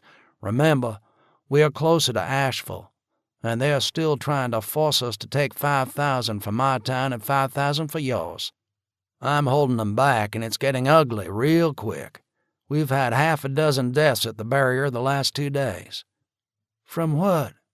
Keller asked. "Gunshot, that's what," Carl replied sharply. "There's people that walked down here told they'd find food. We're telling them there ain't none. It's getting bad. I understand it's chaos on Old 70 and the interstate back towards Asheville." "Why in hell didn't those idiots in the county office just tell people to stay in place?" Charlie snapped bitterly. "They just started this move even when we told them not to." "Because they want to survive," John said, "and the numbers are not adding up." "It'll be a die-off," Keller interjected. "A bad one. And Asheville wants it to rest on us, not them. Can't blame them, really." "I sure as hell do," Charlie said coldly.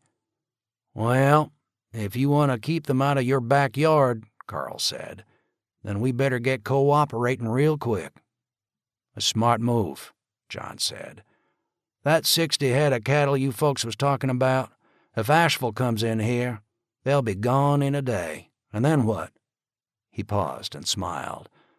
"Besides, we've counted over 120 cattle in our town and 300 pigs." In spite of the horrifying severity of the crisis, John smiled. It truly was like ancient kings negotiating.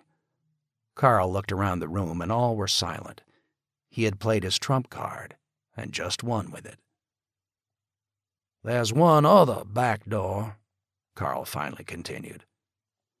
"That's up by the Haw Creek Road, but we can seal that off as well. On numbers, you have about 1,000 more people here than we do, not counting all those that already wandered in." "Will you share the cattle?" Charlie asked. Carl hesitated, looked over at his companion. "You have 3 pharmacies in your town. We only had 1. You open up your medical supplies to us, we'll consider a transfer of some cattle and pigs." "Consider?" Kate asked, and suddenly there was a shrewd look in her eye. Carl looked at Charlie. "Okay, we'll share them out as needed," Charlie said. "But it's full sharing on both sides: medicine, food, weapons, vehicles, manpower." Charlie looked around the room, and John caught his eye. "Governance," John said. "Go on." "I'm sorry, folks, but I feel like I'm in an old movie set in medieval or ancient times," John said. "We're like two kingdoms here negotiating." "Well, I guess that's the way it's getting," Doc Keller said. "But Swannanoa does have an outreach clinic from Memorial Mission. We could use that as a medical center. They had some equipment there for minor surgeries, emergencies, and such. Also 3 or 4 doctors in your town. That would give us a total of 9 doctors for the community." Carl nodded. "We protected the clinic from day one. Had the same problem you did with some druggies." He paused. "We shot 'em when they were trying to escape." John did not ask for any details on that. "Governance. We can't be divided off if we agree to work together on this. Everyone is in the same boat. So, what will it be?" Charlie looked at Carl. "I've known you for years, Charlie Fuller. As long as you are not tied into Asheville, I'll be willing to take orders from you. Damn, I'll be glad not to have to make some of these decisions." Charlie nodded. "Then Carl sits on this council," John said. "Who are you?" Carl asked, looking straight at John. "He's a history professor at the college, ex-military, a colonel with combat experience." John looked at Charlie. Combat experience, that was stretching it. "He advises us on legal stuff, moral issues. A smart man to have around." "So why is he here in this meeting?" Carl asked calmly. John bristled slightly. How he had evolved into being here. Well, it had simply started with his barging in, but now, after but a week, he felt the need to be here, and a purpose. "He is the one who executed the drug thieves," Tom said. "Let's just say he's our compass. Professor type, but okay." Carl continued to hold eye contact with John, and he wondered if there was going to be trouble. "My friend Mike Vance here. Then I want him on this council, too. We didn't have a mayor like you, but he was town manager." John could see that Vance was someone who did what Carl wanted. "We're not a democracy here," John said, "though I regret to say that. We are under martial law and Charlie Fuller is in charge. We just advise. If we are to work together, it has to be Charlie's word that is the final say." "Nice friend you have, Charlie," Mike said quietly. "Mike, Carl," and now it was Tom speaking, "we've got to work together, and I agree with John. Either Charlie runs it for all of us, or the deal is off." The room was filled with silence, and Carl finally nodded. Charlie came around the table, and Carl stood up, shaking his hand. John said nothing. The formal ritual had been played out. The kings had shaken hands, and the treaty been made. It was the smart move, though he wondered if all would feel the same a month, 6 months from now. Charlie went back to his chair and sat down. "With the extra vehicles, I know the answer already, but gas supply? We just drain it out of all the stalled cars on the highway for starters," Tom said. "I know that, but should we start rounding that up now?" "Wouldn't do that," Mike interjected. "Gas goes bad over time. You can't get it out of the gas stations until we rig up some sort of pumps. Inside a car, though, the tank is sealed. It'll stay good in there longer than if we pull it out." "I know. I own a wrecking shop." Like him or not, John realized, this man's knowledge at this moment might be more valuable than his own. "All right, then," Charlie said. "Back to Asheville.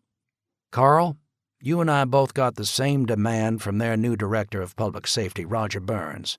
"Asshole," Carl said quietly, and Tom nodded in agreement. "That we're to take 10,000 refugees in." "He can kiss our asses," Carl snapped back. 10,000 of those yuppies and hippies? You've got to be kidding." John noted the change the alliance had already created. Now it was we against them. He hoped that would last. The debate flared for several minutes, Kate leaning towards accepting it, that these were neighbors as well, that some semblance of order had to be reestablished on a county level. Carl and Tom flatly refusing. John wondered what was going on at this moment down in Winston-Salem, Charlotte, or far bigger cities, Washington, Chicago, New York. Most likely by now millions were pouring out, at best organized in some way, but far more likely in just a chaotic exodus, like a horde of locusts eating their way across the suburban landscapes.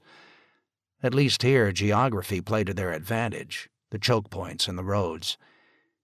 He had already seized on the idea last night, brilliant in its simplicity, but frightful for all that it implied but 10 days into this crisis. He waited for a pause in the debate. "I have a simple answer," John said, "that will diffuse the crisis without a confrontation." "I'm all ears, Professor," Carl said sarcastically. "Water." "Water?" Carl asked, but John could already see the flicker of a grin on Carl's face. "Their reservoir is in our territory. The deal is simple. Lay off the pressure, send their refugees somewhere else, or we turn the water off." Carl looked at him wide-eyed for several seconds, then threw his head back and laughed. "I'll be damned." "I think we are damned if we turn off the water to Asheville," Doc Keller interjected, and Kate nodded in agreement. "So do I," John said quietly. "I don't know if I could actually bring myself to do it. There's 100,000 innocent people there, but this Burns character is playing power politics on us. But we hold the trump card. Send a message back. They still have their water, but send the refugees somewhere else. That's simple. No problem for them. If not, we blow the main pipe and the hell with them." "Maybe that might provoke them to try and seize it by force," Kate replied. John shook his head. "No way. Remember the hurricane in 2004? The main pipe out of the reservoir ruptured, and it was one hell of a mess. Special parts had to be flown in from outside the state to repair it. Well, after that, they know how vulnerable the water supply is. We make it clear that if they make a move, we blow it, and they'll never get it back online." "If we got that advantage, let's press it," Carl said. "I've heard they got dozens of railroad cars loaded with food and are hoarding it for themselves. We could demand some of that as well." "Not a bad idea," Tom said quietly. "You might be onto something there." "I'm not reduced to that yet," Kate snapped back. "Trading water for food? Not yet." "Nor I. Just keep it to the refugee problem. I think if we demand a cut of their supplies, they'll fight. And remember, they do have the numbers we don't have," John quickly interjected, "and we'll wind up losers. But regarding the refugees, let's just say we'll make them an offer they can't refuse." Charlie smiled. "That's right. You're from New Jersey originally." John smiled. "They back off on the refugee issue and that water just keeps flowing." Charlie looked around the table and all nodded. "Tom, send a courier back today. Use one of those mopeds we got running. I don't want to risk a car the way we did the other day." "A pleasure, Charlie. Wish I could see Burns's face when he gets the note. Just remember this, though," Charlie replied. "Our sewage runs to the treatment plant in Asheville. The filtration is most likely not running. Chances are they're dumping it straight into the French Broad, but still, if they close the pipe, it backs up clear to our town here. They could shut that down in retaliation. Then we threaten to dump our raw sewage right into Swannanoa Creek, which runs downhill to Asheville," Tom replied. "Jesus Christ," Keller sighed. "Are we getting reduced to this?" No one could reply.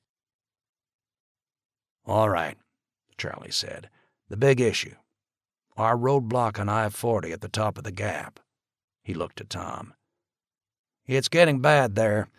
Like we agreed to yesterday, I had someone take a note down to Old Fort at the bottom of the mountain asking them to post a sign that the road above was closed. Old Fort refused. They've got 7, maybe 10,000 refugees camped there, all of them trying to get up into these mountains. They want us to let the people pass.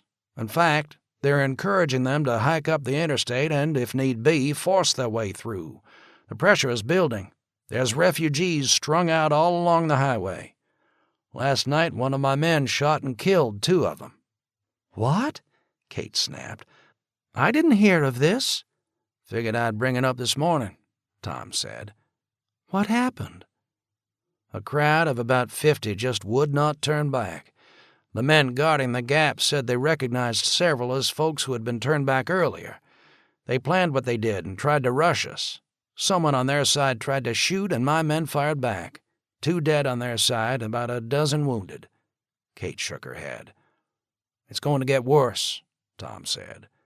Remember what Mr. Barber said when he flew up here last week? The interstate clogged with refugees pouring out of Charlotte and Winston-Salem? Well, Charlotte is 110 miles from here, Winston-Salem about 140. Give a family burdened down with stuff about 10 to 15 miles a day. That means the real wave is going to start hitting us today. I'm surprised it hasn't been sooner. We might find 20, 30, maybe 50,000 pushing up that road. Why, I wanted this alliance, Carl said. You're our back door. You let them in, we will be swamped. We'll be caught between Asheville on the one side and those folks on the other. They'll eat us clean in a day. Disease as well, Keller interjected. I thought you said we have that already, Carl asked.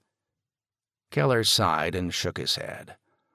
Salmonella, that's lurking in any community. I'm talking about the exotics now. Large urban population, you'll have carriers of hepatitis in every variant. What scares the hell out of me is a recent immigrant from overseas or someone stranded at the airport in Charlotte, which is a major hub.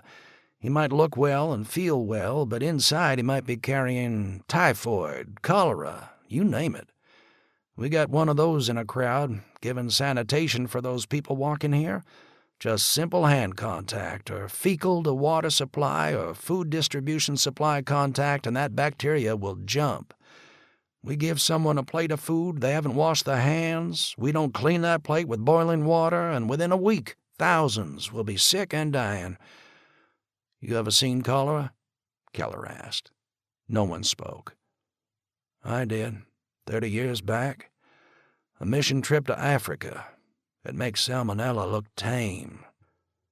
People in those regions, most of them were exposed to it at some point in their lives and survived. We are wide open to it. We are 6, 7 generations removed from it, and we have no natural immunity. America is like an exotic hothouse plant. It can only live now in the artificial environment of vaccinations, sterilization, and antibiotics we started creating 100 or more years ago. We're about to get reintroduced to life as it is now in Africa, or most of the Third World. Not counting the global flu outbreak of 1918, the last really big epidemic, one that killed off a fair percentage of a population in a matter of weeks, well, I think it was the Chicago typhoid epidemic back in the 1880s that killed tens of thousands. Water supply got polluted with typhoid and they died like flies. It made the famous fire pale in comparison when it came to body count. Inoculations?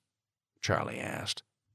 Well, Keller said with a cynical laugh, for typhoid or cholera? Those are inoculations administered by the county-level health department for travelers overseas, and even then they have to be special ordered. I bet there's not one person in 1,000 in this valley protected against cholera, unless they've traveled to Africa or southern Asia, and damn few against typhoid. Thank God our elevation's high enough, our climate cool enough, that I'm not worrying about mosquito-borne diseases like malaria, West Nile, and others. And don't even get me started on how we better start looking out for parasitic worms, lice. His voice trailed off. We'll see infections running rampant that won't kill but will weaken, leaving the victim open for the next round. Kate, Most guys don't even think of it, but do you have a good supply of what we euphemistically call feminine hygiene products?" She blushed slightly. "For this month?" "Right there, gentlemen. Though I bet a lot of women are thinking about it now or finding out real quick. They're back to great-grandma's days, and that, combined with no bathing, poor diet, we'll see a soaring infection rate. And that's just one of a dozen situations we never thought about before last week. Johnny steps on a rusty nail, get a tetanus shot. We might have 100 of those left in the whole community. We might be staring at lockjaw come fall. Shall I go on?" No one spoke. John looked into his old friend's eyes and could see that this doctor, more than perhaps anyone else in the room, was haunted by just how medieval this nightmare might get. As a historian, John knew the horror. For every person who died in the westward migration prior to the Civil War from Native Americans attacking, the stuff of American legends, thousands, maybe tens of thousands, died from water holes polluted by cholera and typhoid.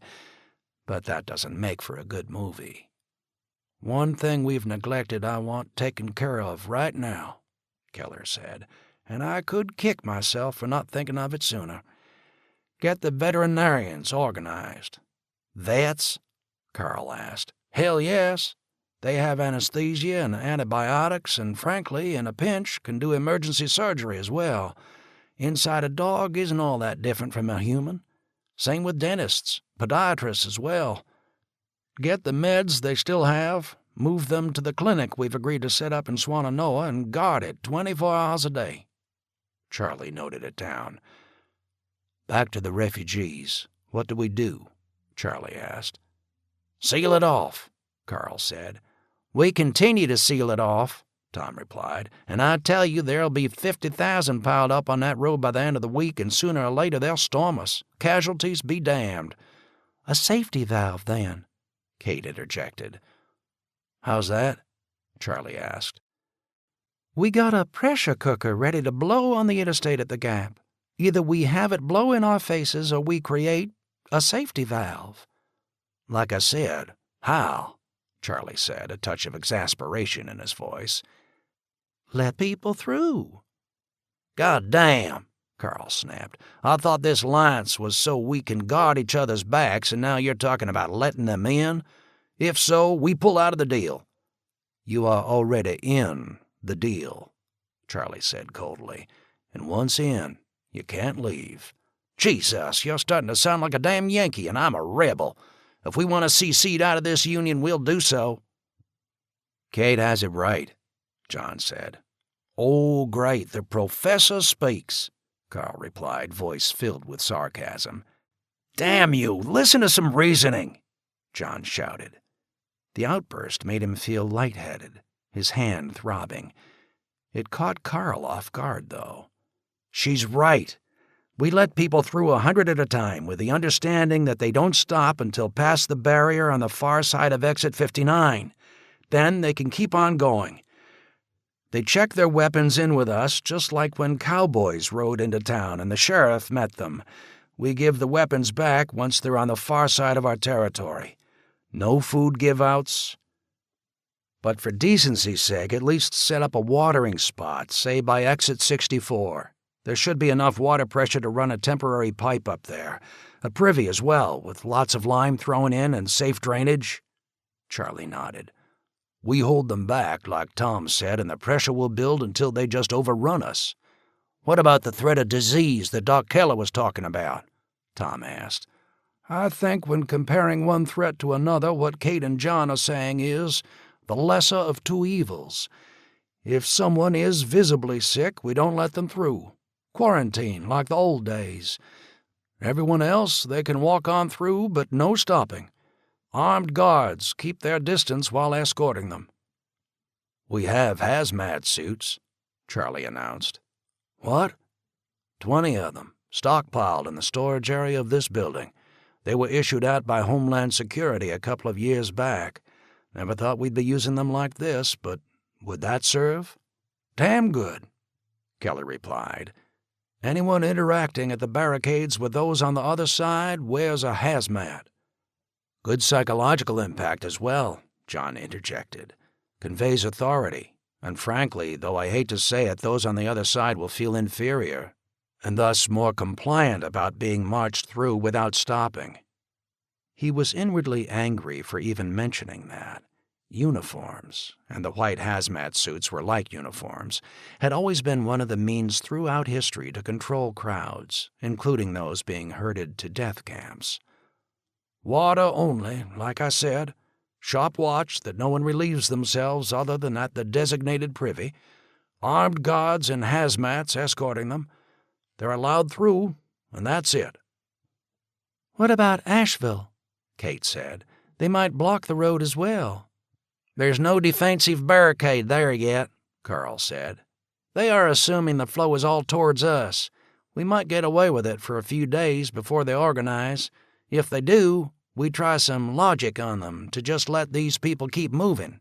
Or as the professor there said, we mention the water supply and make them an offer they can't refuse. John looked around the room, and there was no dissent. Good plan, Charlie finally said. That's what we'll do. One change on it, though. Some should be allowed in to stay, Kate replied. How's that? Keller asked. There's hundreds of people from right here who got stuck on the day everything went down, driving back home, driving to meetings, flying in or out of Charlotte. They have every right to be here, and we must let them in. Nearly everyone from Asheville who got stuck there is back, but we have people, several hundred, still missing. When they show up, we got to let them in, along with those who own property here and are trying to get to it as a safe haven. They've lived with us for years. We owe them that chance if they make it here. What about the disease, though? Charlie asked. Well, like the doc said, quarantine, John replied. It's the way things were done 100 years ago with ships coming into New York. A doctor inspected the passengers. If he was suspicious, they were put in an isolation ward. Again, a film image came to John. Remember Godfather 2?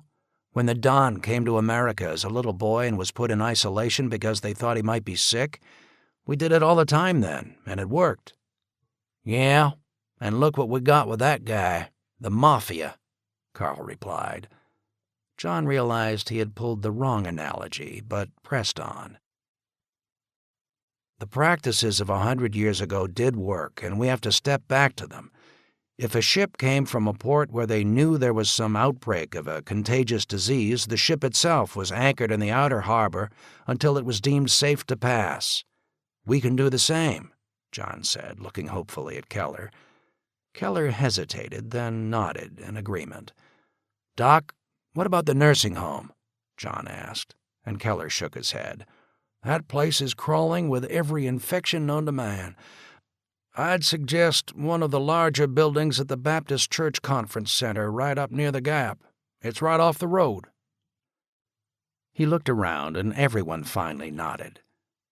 Look, I know I won't be popular with some of you bringing this up, Carl said, but the outsiders, those that wanted in here the first few days before we sealed off, that boosted our numbers by maybe 2,000 or more.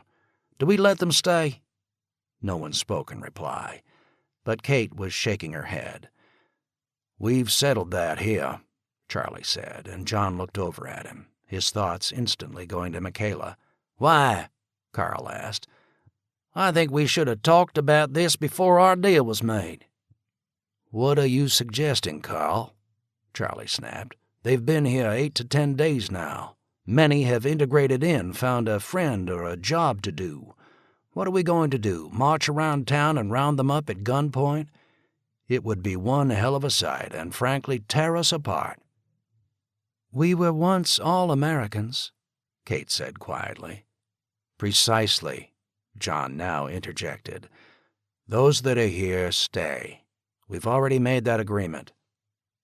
He looked around to the others. In spite of his speech in the park, he wondered now if views were changing because a food shortage was now clearly evident.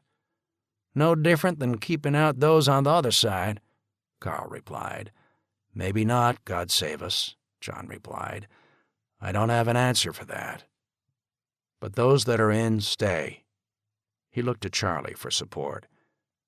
"We change that view now, and I am off this council. It contradicts what I said at the park, and neither you nor anyone else objected then." "What about what we did get off the road?" Kate said. "We are forgetting about that.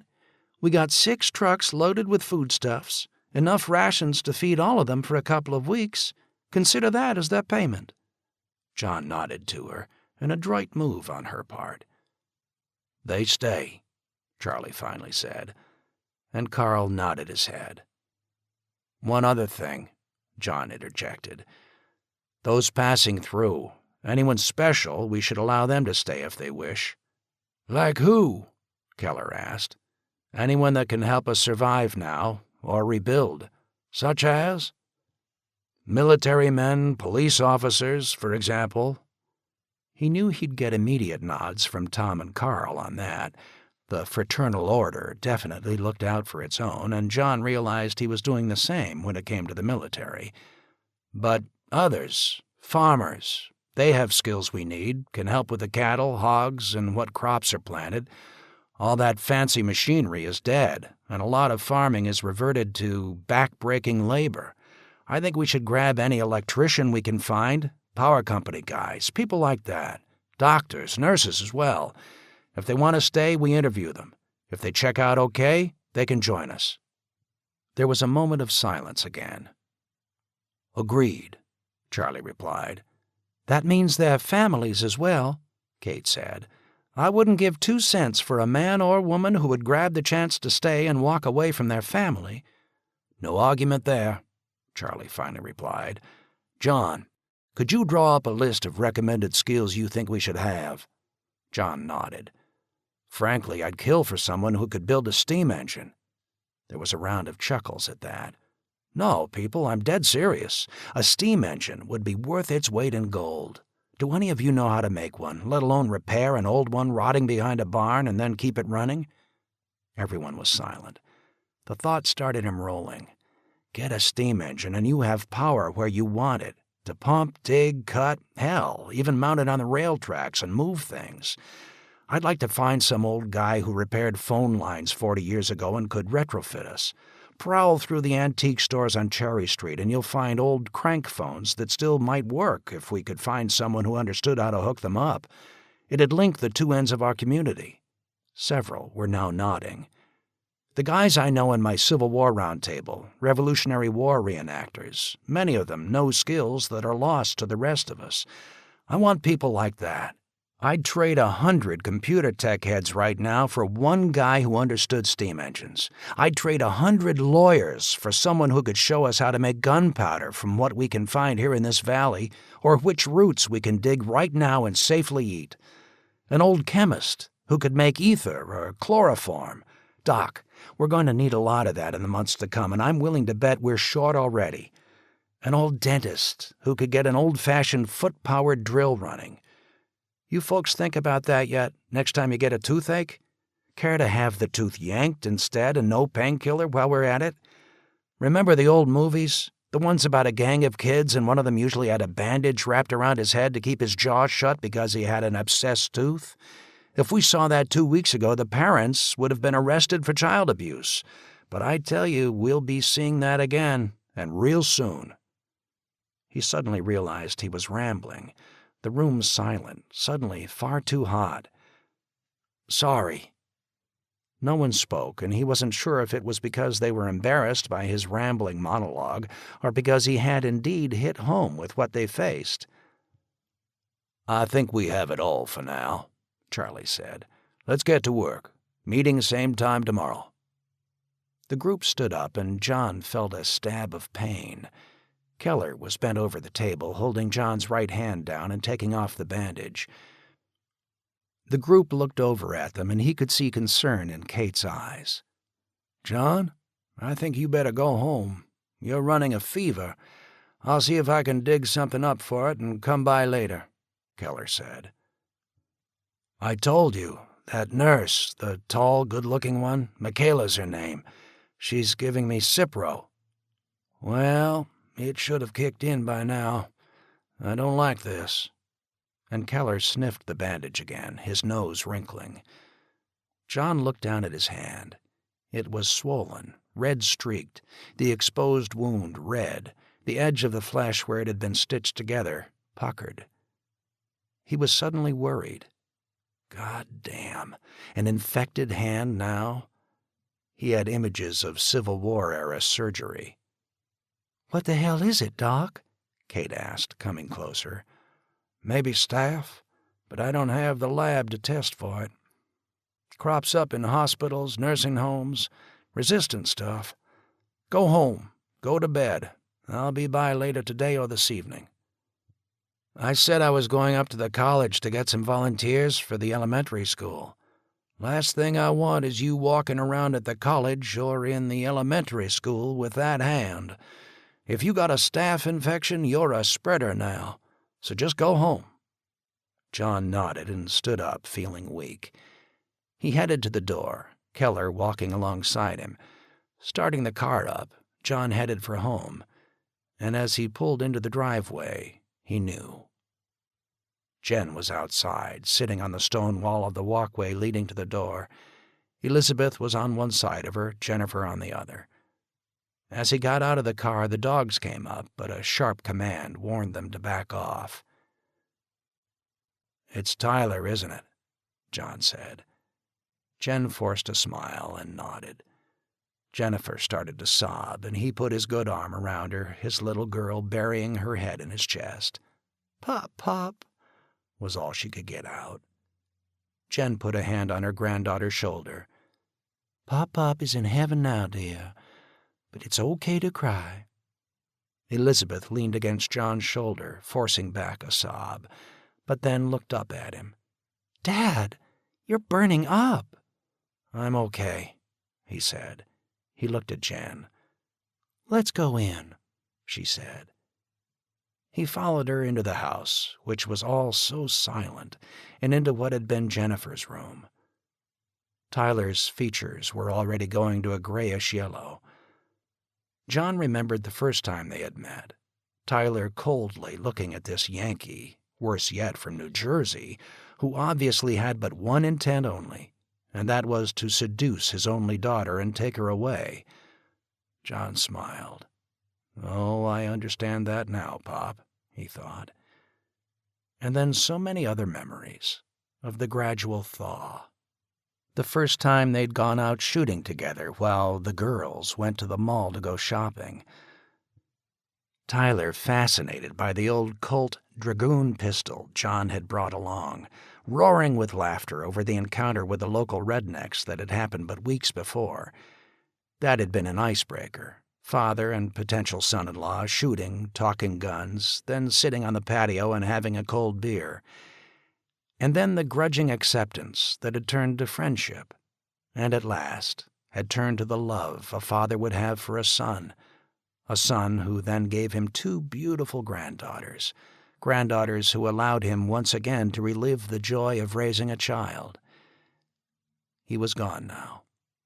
War or not, he would have died, but he had indeed died far sooner as a result of the war. In the cold figures of triage, he was an old man, someone whom villages, towns, and cities all across America this day, but 10 days after an attack, were being forced to write off. For an old man in the advanced stages of cancer, there would be no medicine. That had to be rationed now to someone who stood a chance, or who, in a colder sense, could be of use. If the old man were not dying at home, his would be a body whose departure would free a bed in a hospital flooded with the sick and injured. In a starving community, his would be one less mouth to feed, even though his last meals were from a can poured into a feeding tube. But even that can of Ensure was now a meal, perhaps for an entire day, for someone else. Tyler was dead, and there was a war, though it did not in any sense seem like a war that any had even conceptualized this way. And he was dead as surely as millions of others were now dead or dying after but 10 days. As dead as someone lying in the surf of Omaha Beach, The death camp of Auschwitz, as dead as any casualty of war.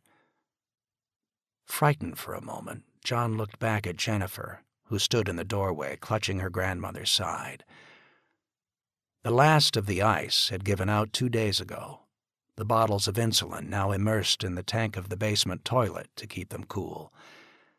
And there was a flood of panic in John. He knew almost to the day how much insulin was left. He caught Jen's gaze. The way he was staring at her granddaughter, she pulled Jennifer in tighter to her side. He turned back to look at Tyler. "I think we should pray," John said. He went down on his knees and made the sign of the cross. "Hail Mary, full of grace." It was close to sunset. To the north, the hills, so affectionately known to all locals as the Seven Sisters, were bathed in the slanting golden light of evening. Beyond them was the massive bulk of Mount Mitchell, its slopes green as spring moved steadily upwards towards the summit. "I think that's steep enough, Ben," John said. Ben looked up from the grave he had been digging for the last 3 hours, helped by John's students, Phil and Jeremiah. Charlie had been right. The golf course was the ideal spot for the new cemetery, the earth easy to dig. Over 20 other graves had been dug this day or were being dug now.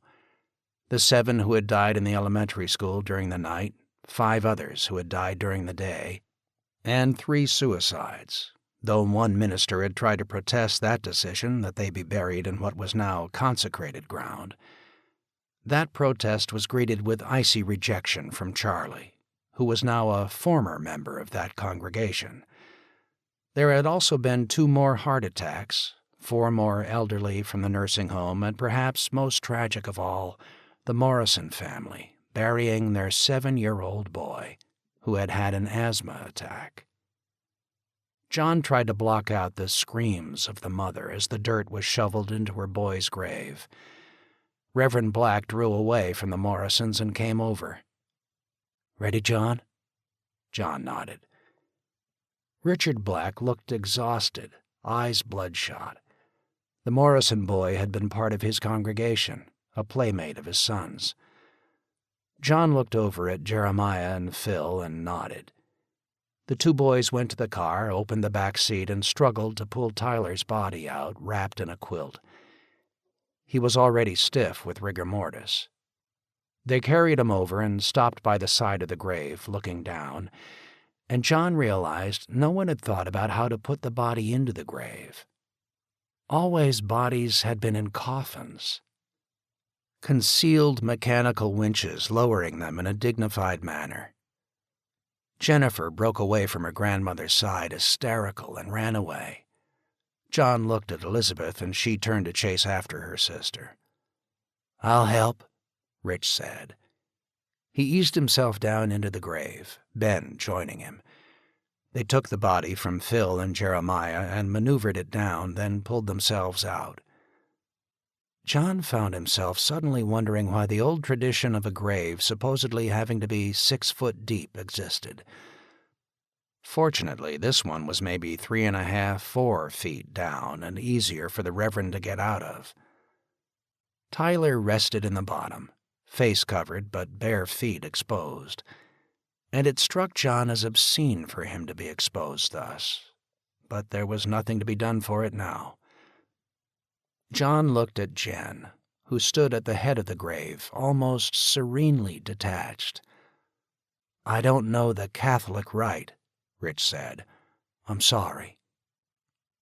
"I don't think God or Tyler minds," Jen said. "You've been a friend and neighbor for years.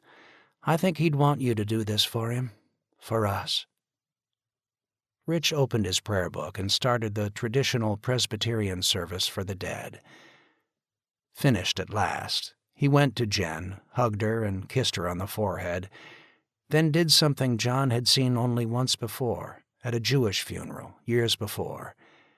Rich picked up the shovel from the pile of earth, scooped up some dirt, and let it fall into the grave. The time John had seen that, it had shocked him. The funeral of the wife of a beloved grad school professor. The rabbi had thrown a shovelful in, then the husband, then family and friends had done so also, filling the grave in while John's beloved professor stood silent, watching the coffin disappear and the earth finally being mounded over. It was such a sharp, hard lesson about mortality, the returning of dust to dust, when compared to the American way of concealing death in euphemisms, with green astroturf to hide the raw earth and the backhoe carefully hidden until the last of the mourners had left. That set Jen off, and at last she collapsed into tears. Rich looked at John and handed him the shovel. Though it was agony, both physical and emotional, he knew he had to do it. He filled the shovel, turned, hesitated, then let the dirt fall, covering Tyler's face. Light-headed, John stepped back. "We'll take care of it, sir." It was Jeremiah. John nodded and handed the shovel over. He walked away, heading towards the park. Jennifer and her sister were in the playground, Jennifer sitting on a swing, her big sister sitting on the ground by her side. Jennifer looked up at his approach. Elizabeth stood up, tears streaming down her face, and came up to his side. "Is it over?" "Yes." "I thought I should stay with her, Dad." "You did the right thing." "You've got to talk with her." And Elizabeth's voice broke. "She's thinking about—" Her voice trailed off. "Go take care of your grandmother." "Sure, Dad." He went up to the swing and looked down at Jennifer. "You okay, sweetie?" She didn't speak, head lowered. She had brought Rabs along and was clutching him tight. John fumbled, fighting the fever, not sure what to say, afraid of what might be said. "Remember when I used to push you on the swing?" he said, filled now with nostalgia for that time when Mary was still alive, and they'd bring the girls down here to play, to feed the ducks, and, while Mary still had the strength, to walk around the lake. He got behind Jennifer, reached down with one hand to pull the swing back. "How about we do it again? I'll push to get you started." And with that she was off the swing, crushing herself against his side, sobbing, "Daddy, when will I be buried here?" He knelt down and she wrapped her arms around his neck. "Daddy, don't bury me here. I'd be afraid during the night. I always want to stay close to you. Please don't bury me here." He dissolved into tears, hugging her tight. "I promise, sweetheart. You have years and years ahead. Daddy will always protect you." She drew back slightly and looked at him with solemn eyes, eyes filled with the wisdom of a child. "I don't think so, Daddy." That was all she said. Later he would remember that they remained like that for what seemed an eternity, and then gentle hands separated them, Jen's hands, and strong hands. Ben, John's 2 students, helped him back to the car, and then the fever drowned out all else.